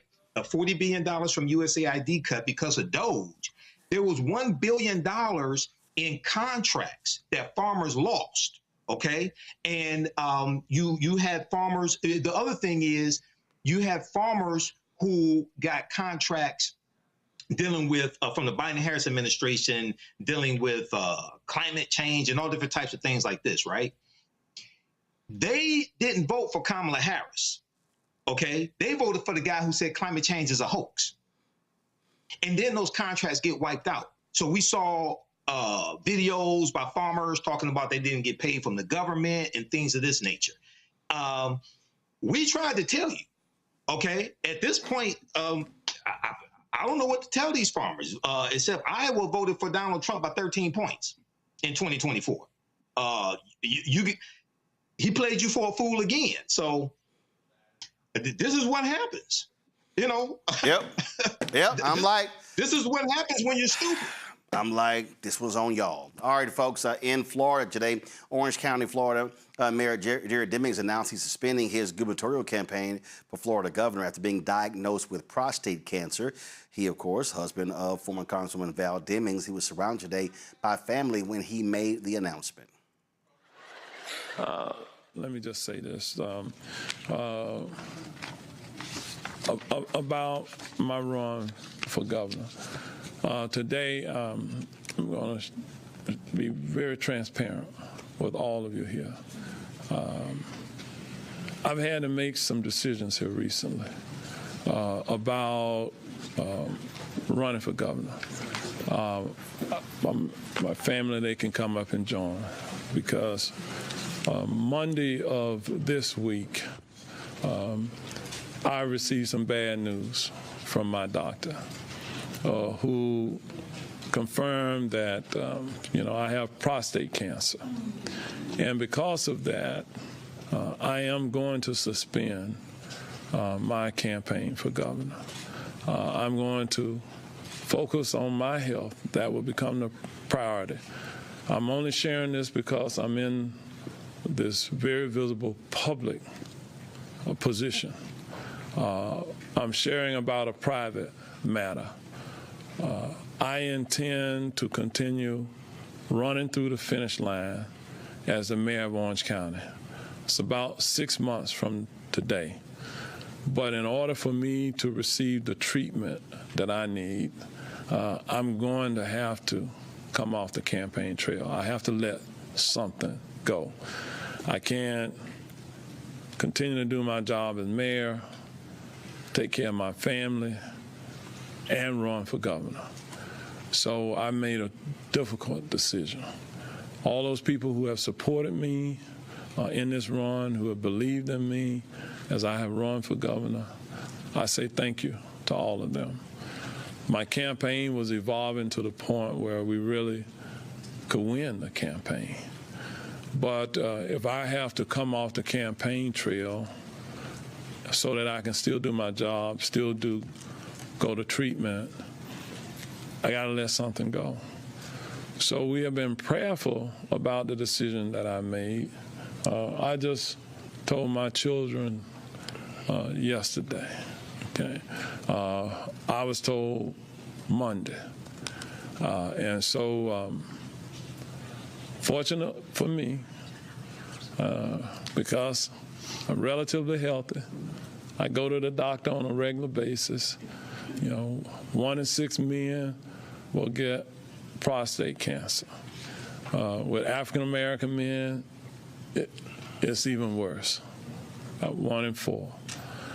And so don't have a history of it in my family, but because I have continued to go to the doctor, take all my various tests, I've gone through everything that they needed to do to verify what it is. And so that's the bad news. But I'm going to focus now on my health. I'm going to focus on living. I'm not going to focus on running for another office. So that's the news I've shared with you today. I realize that it's somewhat breaking news all over the state of Florida, perhaps in other places in the nation. But I had a wonderful career, 45-year career where I have given 100% during that time. I have not been home during hurricanes, other emergencies. I've been out serving the people. My prayer was that I would continue to serve at a different level. But if I don't take care of my own health, I won't serve anybody. I won't serve my family. So thank you all. I'm not going to take any questions on that at this time, but what I say to all of you, may pray for me. Pray for America. We will continue to support you. America has got some challenges. Pray for America. Thank you all so much. Thank you. Certainly a tough announcement by Mayor Jerry Demings, and so prayers for him and his family. And, of course, the message to every brother out there, go to the doctor and make sure that you get checked for prostate cancer. Folks, it's time for Black Star Network Headlines with Brittany Noble. A South Carolina family is still trying to understand how a jury could acquit the man who shot their son in the back. Former gas station owner Rick Cho was found not guilty in the 2023 shooting death of 14-year-old Cyrus Carmack Belton, a black teen. The jury believed that Cho was defending the son, Andy, when they chased Cyrus after Cyrus was wrongly accused of stealing bottled water. Now, prosecutors said that Cyrus was running away when he was shot in the back and maintained there was no credible evidence that he had threatened anyone with a weapon. Cyrus's parents are speaking out about the jury's disappointing decision. And a California dog owner is charged with murder in the beating and stabbing death of a black man on the Hollywood Walk of Fame. 55-year-old Patrick Perry was charged with murder for his alleged role in a group attack that ended 37-year-old Barry Henderson's life. Police say that Henderson was waiting for a bus when he was attacked by Perry's dog, which he then stabbed in self-defense. Perry and 3 other men chased Henderson across the street and attacked and beat him with a metal bat. When Henderson dropped the knife he used on the dog, Perry stabbed him with it. Henderson's family is demanding justice. And Bruce Filler Jr., Saul Hernandez, and Robert Garcia, they have also been charged in Henderson's death. And the black Alabama man will be executed, even though his jury voted 7-5 against the death penalty. In 2000, the judge presiding over Jeffrey Lee's trial rejected the jury's recommendation that Lee be sentenced to life in prison without the possibility of parole and ordered that he be put to death. Alabama is one of a few states where a judge has the option of overruling the jurors. On May 28th, the U.S. District Court Judge Emily Marks rejected Lee's latest legal appeal, concluding that he had not successfully argued that his execution would amount to cruel and unusual punishment. And earlier today, a federal district court denied Lee's appeal, and his execution date, scheduled for June 11th, remains. Well, after 6 years, some cities are now planning to resurrect statues of Christopher Columbus and Confederate figures. Traditionalist groups have been pressuring local governments through lawsuits and lobbying campaigns, despite objections from Black community leaders. Trump has ordered a replica of Baltimore's removed statue of Columbus to be installed on the White House grounds to show his support of putting the statues back. And Mackenzie Scott is on track to become the largest donor to historically Black colleges and universities in history since signing the Giving Pledge following her 2019 divorce from Amazon founder Jeff Bezos. Scott has donated more than $1.34 billion to HBCUs and organizations that support them. In March, she donated $42 million to Elizabeth City State University during the school's Founders Day convocation. That donation pushed Scott's total HBCU giving past the $1 billion mark and expanded her to reach to more than 60 Black colleges and universities nationwide. Some of her largest gifts include $80 million to Howard University, $63 million to Morgan State University, and $50 million each to Bowie State University and Norfolk State University. Unlike major donors, Scott places no restrictions on how schools can spend the money, allowing institutions to invest in scholarships, campus improvements, and student success programs.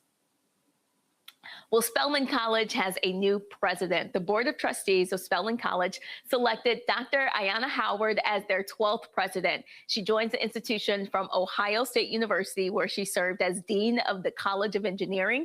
Her career spans multiple fields in technology and artificial intelligence. One of her achievements includes her service at NASA's Jet Propulsion Laboratory. Now, she plans to continue expanding access to STEM education and creating numerous opportunities for new generations of Black students. Dr. Howard will begin her duty as president on August 1st.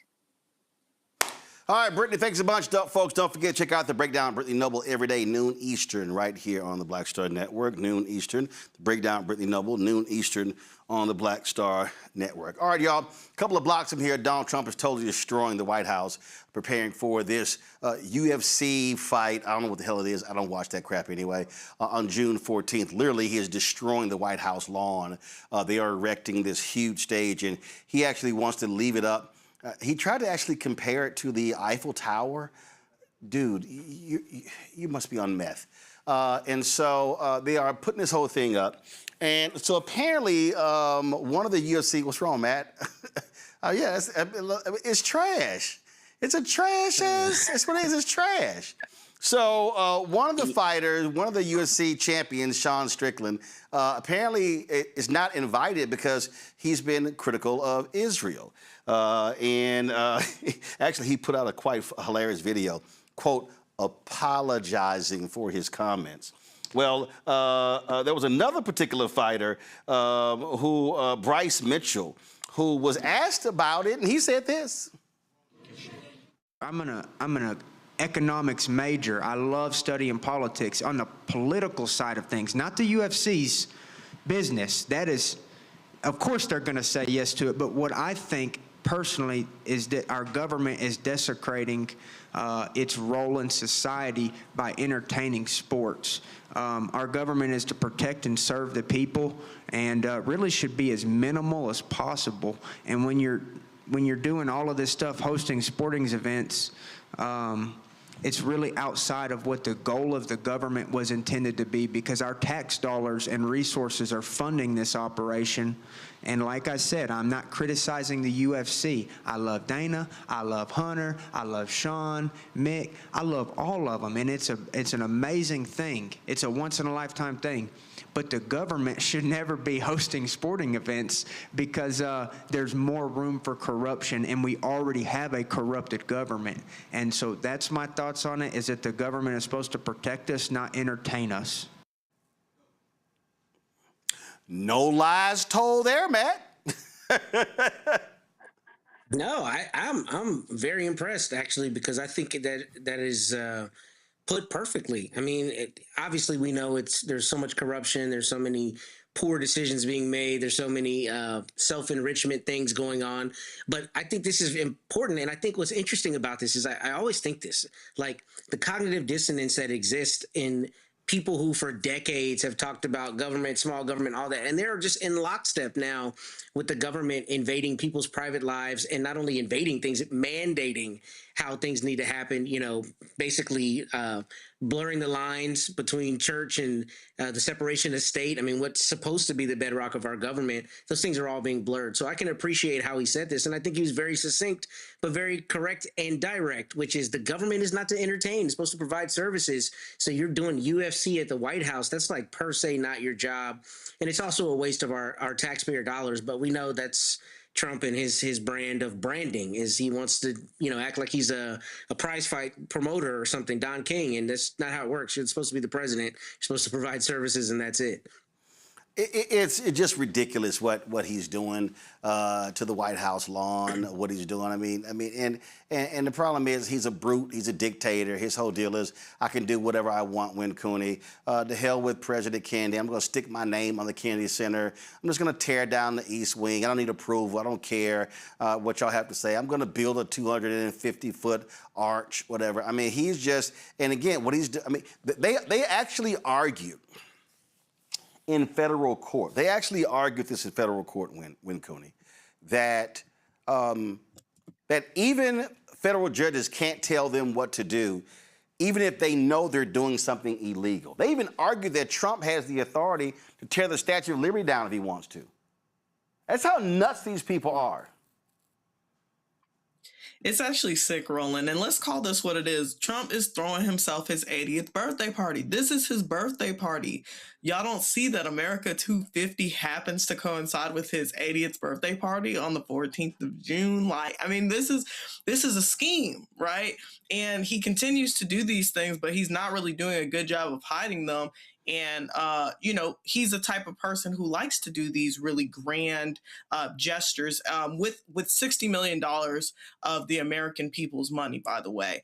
And so we have to really be concerned about this, because while he's using $60 million to throw himself a grand prize-fighting birthday party, this money could really be put back into the American people's pockets to subsidize these gas prices that are continuing to go up and up and up. When we just talked about the economy, we have to think about the fact that these things are directly happening right in our backyard, right? Like, not only are they dismembering one of the most oldest and prestigious institutions, the White House, I mean, we see it here in the background, but he's also taking money out of the hands of the American people and putting it into pockets of prize fighters, putting it into pockets of people who are standing to benefit and profit from this, when there's really a better use for the money. So it's a disappointment, yes, but is it a surprise? Absolutely not. Very on brand. And that's all.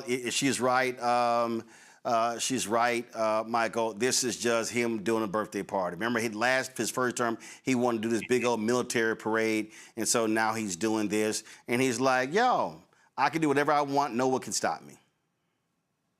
Well, you remember last year he had this little military parade with the squeaking tanks and the poor turnout, things of that nature, for his birthday. So, yeah, this is what this is. But I agree with UFC fighter Bryce Mitchell. Government should not be involved in sports.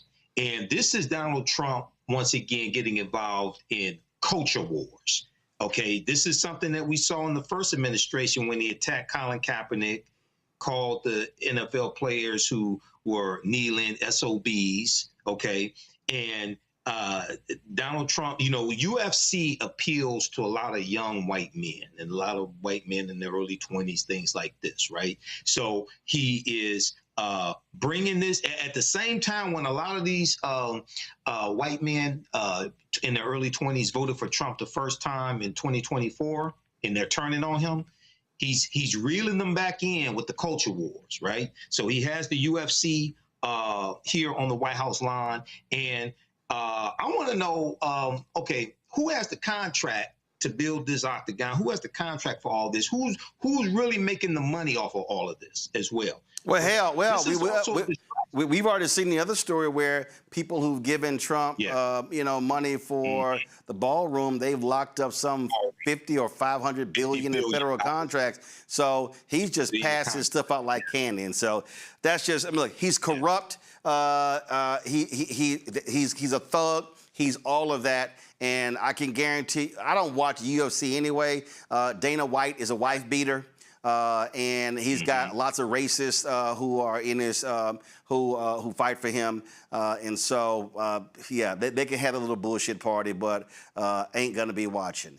Folks, Congresswoman Jasmine Crockett, you know what? So let's roll the Crockett Chronicles, y'all. There's a lot of construction on the right. Oh, yeah, the White House is song. Don't worry about it. Here's the deal. Congresswoman Jasmine Crockett had a congressional hearing. Let's just say she had a few words to say about the extreme court led by Chief Justice John Roberts. It's hard to imagine how you can argue with a straight face that this is what we should be doing in this moment or ever. You see, because this is the same time as you heard an emotional Representative Cohen. Now, Representative Cohen is a white man, but in Memphis, Tennessee, the district that he represents, it is a majority black district, and black folk decided that he should be in Congress and be their voice. When you look at what they are proposing to do in Georgia, where it's my understanding that they plan to go after Lucy McBath's seat yet again, When you look at the type of seat that Hank Johnson currently sits in, it is also a VRA district. When you look at the state that they started in, Texas, they decided to go after majority-minority districts to the extent that 2 black incumbents down in Houston just went head-to-head for a seat in which only one would survive. We know that there are currently debates taking place because Debbie Wasserman Schultz is now wanting to run in one of the few VRA districts that is left so that black people can have representation. You see, the reason that y'all want to do this right now isn't because you're afraid that we are after a power grab. It's because you want to lock in this racist agenda for decades to come. Because that's exactly who this court is. This court is racist, this court is immoral, and this court lacks any semblance of ethics. The fact that this court just on last night decided that they want to go after yet another Alabama seat, and then they decided to throw out the votes of the voters in Louisiana because they decided that they wanted to go after yet another black seat in Louisiana. The fact that Virginia decided to stand up and fight back, and it was this same Supreme Court that decided, forget the will of the people and the fact that they voted, we're going to throw that out. This isn't what democracy is supposed to be. So let me be clear about a couple of things.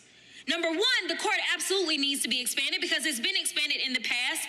And yes, it makes sense. If we have 13 circuit courts, that we should have 13 judges.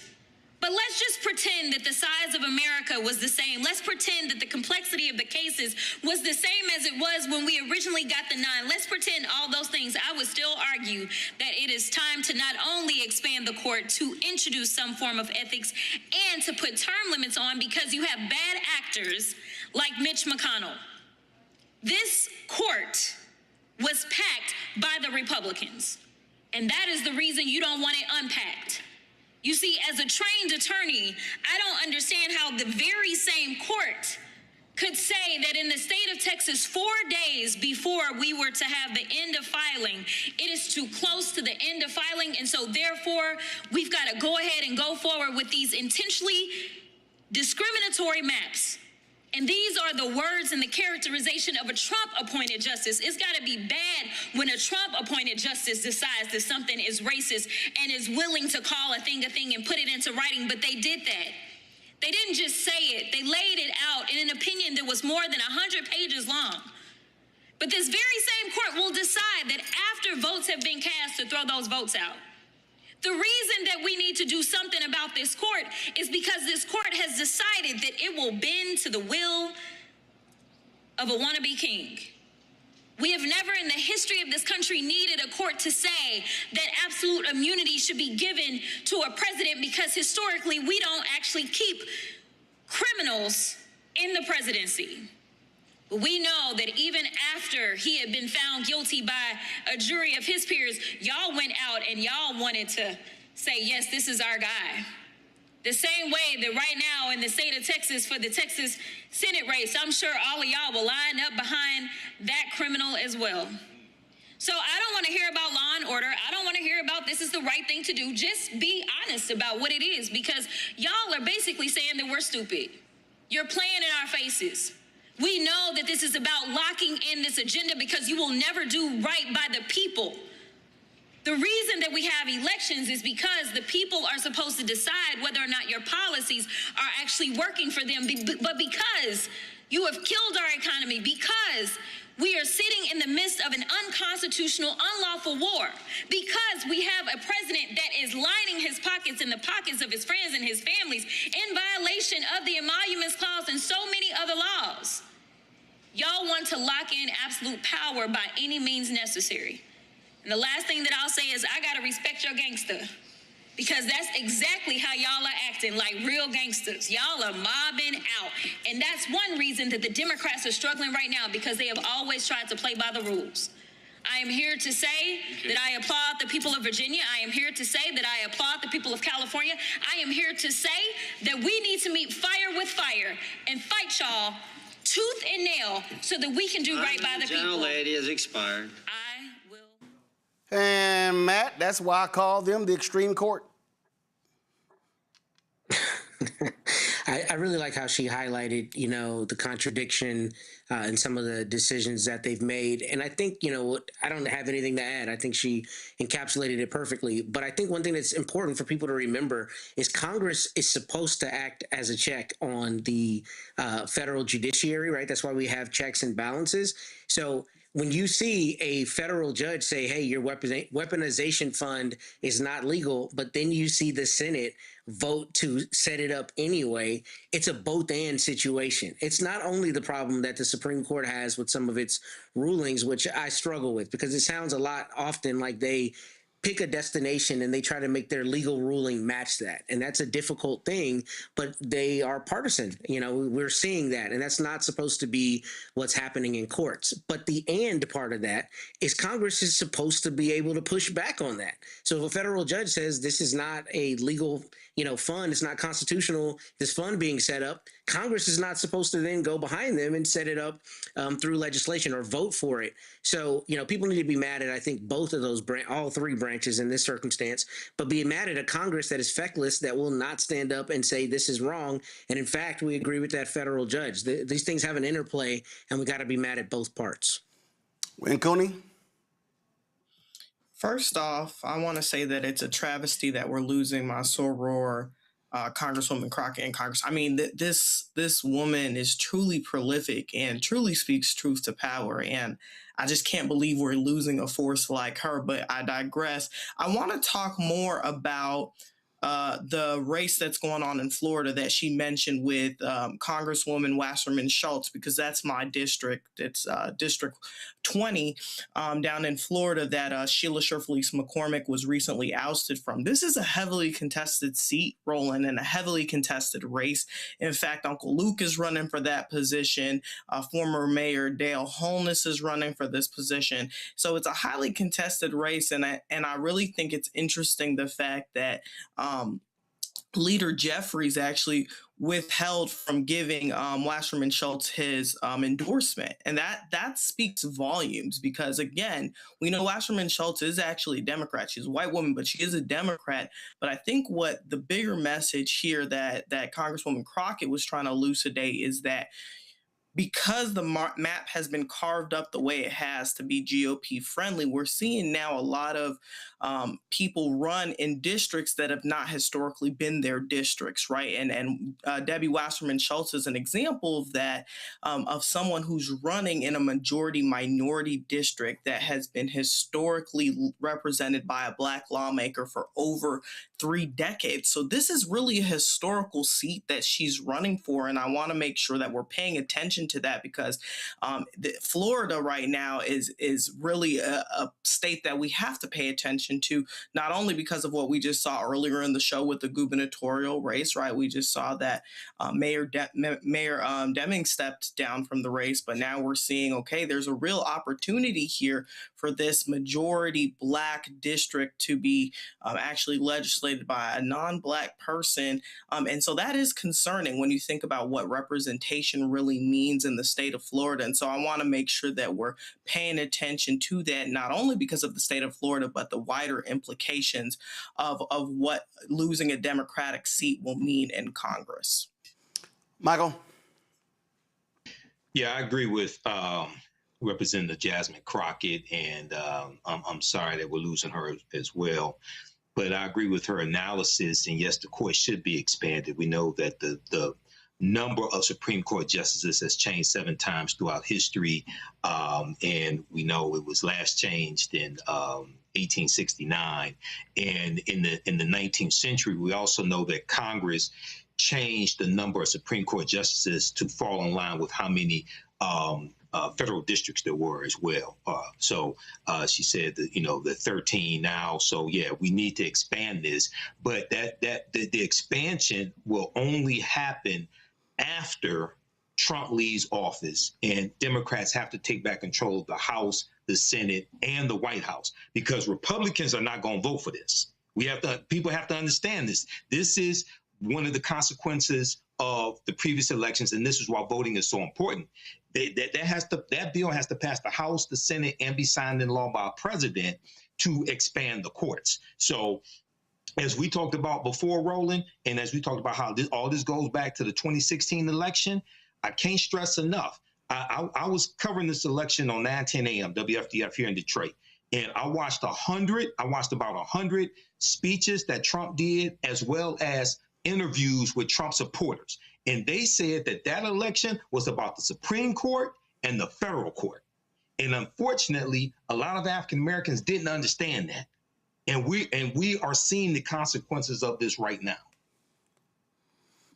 Well, that's exactly the case. All right, then. Let me thank Michael Wincuni and Matt for being on the show.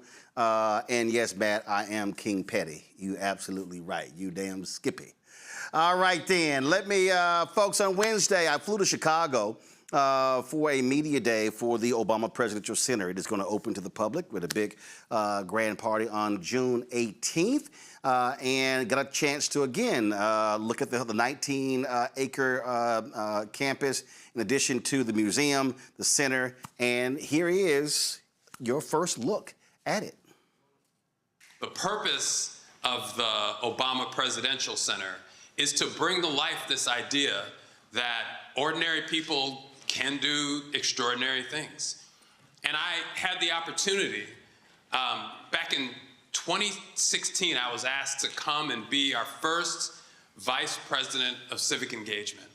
And I started this conversation with our neighbors, with the city of Chicago, with people across the country and around the world who helped bring this to life. This is the permanent home for hope.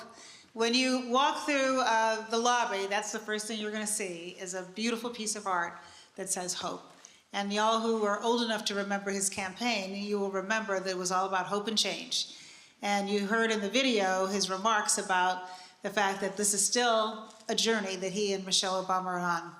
So I should say, I started out at the very beginning of President Obama's administration. I co-chaired his transition, and then I served all 8 years. And as we neared the end of the last year, he began thinking about what kind of a library he wanted to have.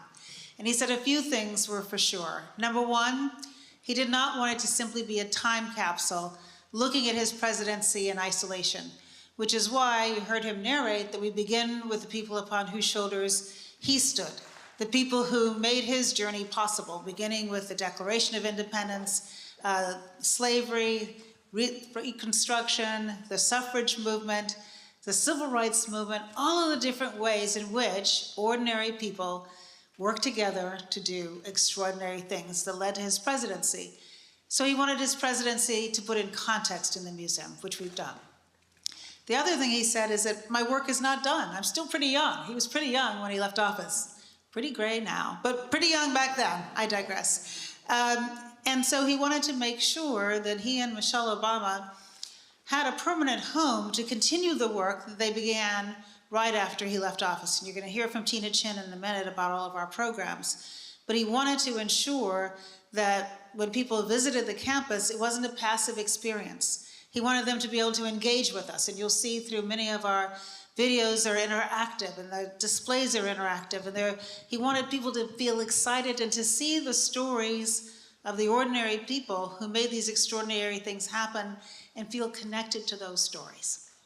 That was the magic of why he won his presidency twice, and that's the magic that he wants to instill in the next generation of leaders, to realize that part of leadership is motivating people to do things that they didn't think were possible.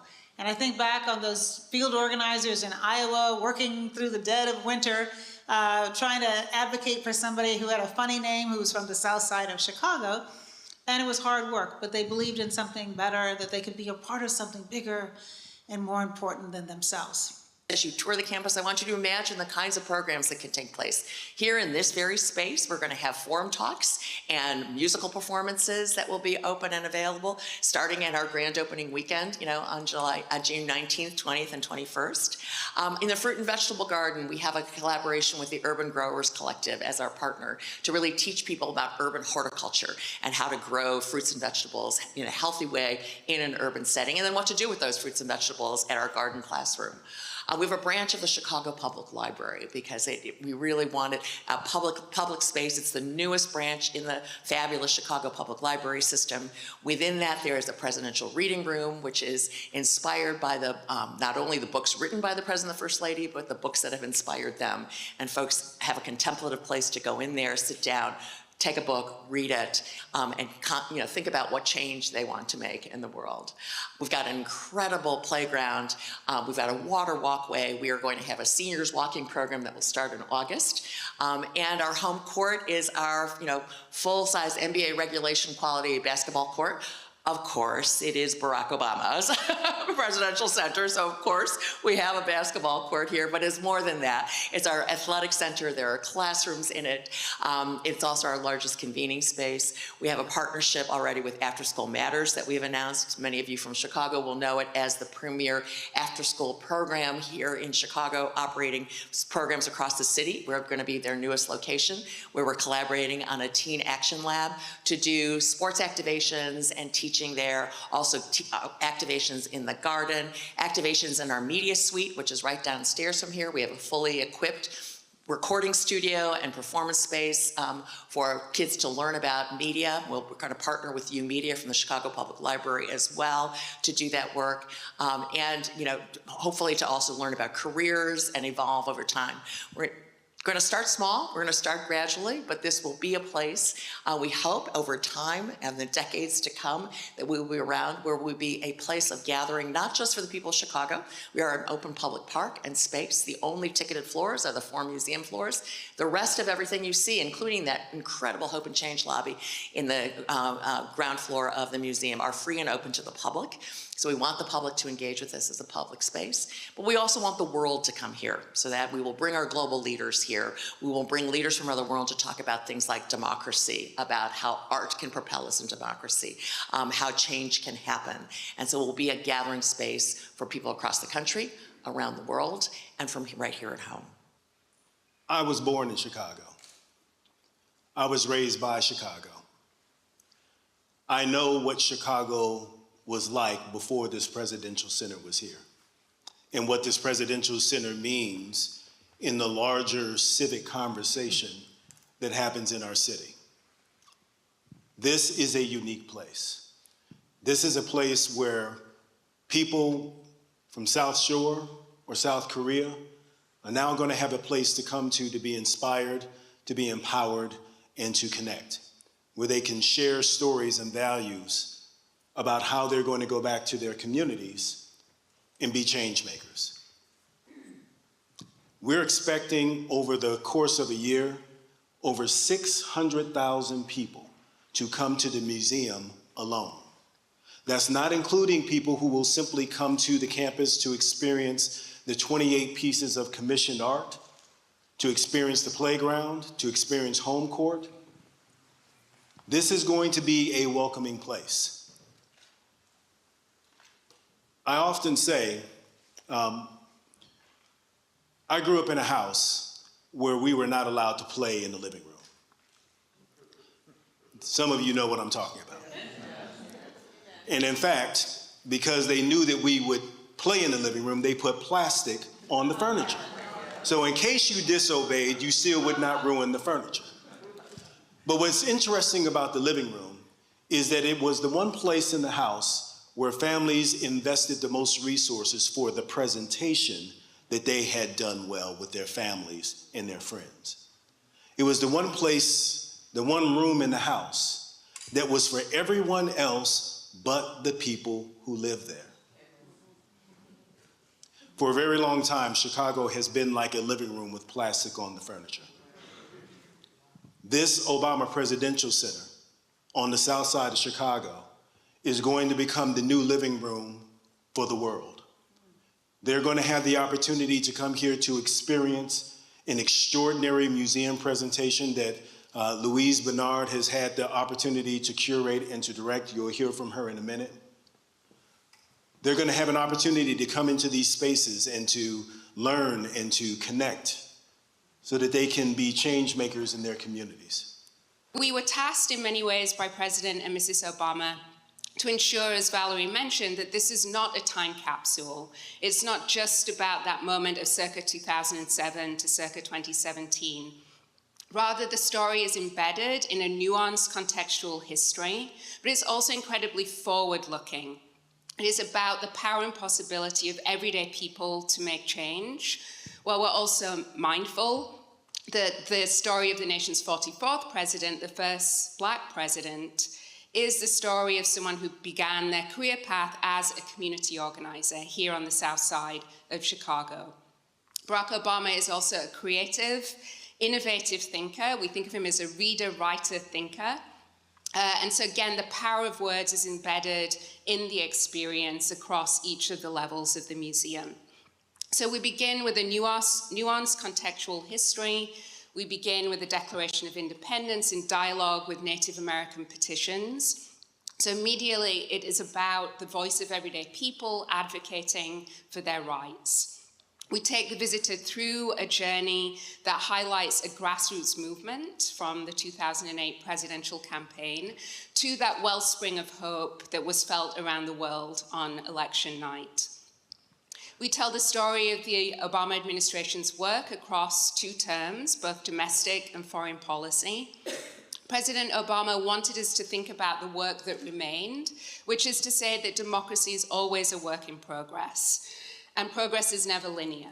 There is the push and the pull. It zigs and it zags. But that work is part of the work that we all do. We are all social actors in the making of this history. I am part of a family-owned business. I'm 3rd generation of the Powers family to be a part of our construction company. And what that means when you work for a family-owned business is often your work stories become intertwined with your family stories. You know, the stories you tell when you're sitting around the dining room table or out in the backyard, you know, on Father's Day. So my journey here today started with my grandfather. When he returned from World War II, he came north to Chicago area as part of the Great Migration. He came here searching for more opportunities, for what he believed to be a better future. And as I sit here today and walk across the campus, I can't imagine how proud he must be of us, looking down on us from heaven for what we've accomplished. And I'm sure he never in a million billion years would have ever expected his family to be part of such an amazing project. My father is a dreamer. He has big dreams. And when President Obama was still in the White House, my father started believing in the possibility that President Obama may choose Chicago to be the location where he would build his library. And he thought if that would happen, that folks who looked like me should have an opportunity to have a seat at the table, and the Black contracting community should have the opportunity to have a significant role in the construction of the project. And he set about and started talking to his colleagues and those he knew in the industry to find others who shared in that dream and that belief. And ultimately, we created Lakeside Alliance, which is a 5-entity joint venture, a minority-led joint venture that was chosen to be the construction manager for the Obama Presidential Center. Thank you. So I sat in McCormick Place and I listened to President Obama give his final speech. And the words that resonated with me then, I still even got it on a little sticker on my laptop, was when he asked us not to believe in his ability to bring about change, but to believe in our own. And that really has been our guiding light, our driving force from the moment that we were selected for this role. We had to believe in our ability to bring about the change that we felt was needed in our industry, in Chicago, and in our communities, and to decide how we were going to use this awesome opportunity to make a change and make a difference for others.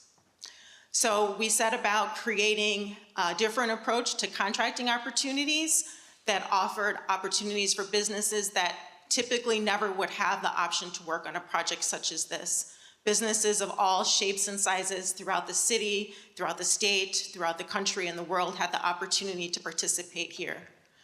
And also, most importantly, job opportunities, to make sure that the workforce that built this center was reflective of where we built it. So it is built with the community, with workers who live in the local area, on the south and west sides of Chicago, and throughout the city of Chicago. And that was really important to us, that this place is being built with and by those who call Chicago home. I like to think of the Obama Presidential Center as a tribute to what happens when ordinary people come together to do extraordinary things. Here on Chicago's South Side, the Obama Presidential Center offers the chance to explore a world-class museum and gather together for celebrations of all kinds. It adds to the vitality of Jackson Park, adding new gardens, a larger playground, and scenic paths for an early morning jog or an afternoon stroll. At the Obama Presidential Center Museum, exhibits explore the fullness of the American story, from the promise of our founding documents to the movements that challenged us to live up to them. You'll be able to walk through a full-scale replica of the Oval Office, relive the moments that defined my presidency, experience the impact of our history-making First Lady, and check out a few of her dresses, too. And atop the museum, you'll be able to take in some stunning panoramic views of the city we love. We designed the Forum building with a focus on the creativity and imagination that's always defined this city. Here, programs and leadership trainings support and connect the next generation of change makers here in Chicago to those from all around the world. Public libraries are essential institutions, and that's why the Obama Presidential Center offers a new branch of the Chicago Public Library, and on the roof, a garden. At the center of it all, a public plaza welcomes visitors for live performances and community festivals. A huge green lawn to throw a frisbee or spread out a blanket. And once it turns cold, we'll open up the best sledding hill in the neighborhood. At Home Court, visitors not only come together to get active, but to take action. That's the Obama Presidential Center. It couldn't be more important to us that it's happening right here on the South Side. This is the place Michelle was born and raised. It's where I got a start as a community organizer. It's where we bought our first house, built our family, and took the first steps on a journey that's still taking shape today. It's the place we found our purpose. Now we hope to give something back.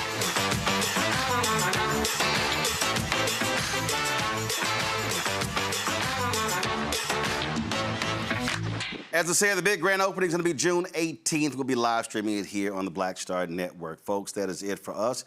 Appreciate, again, the panel being today. Thank you all of you watching as well. Don't forget to support the work that we do. Join our Bring the Funk fan club. If you want to join us, please use Cash App. Use the Stripe QR code. You see it right here. That's also with credit cards as well. Check some money order.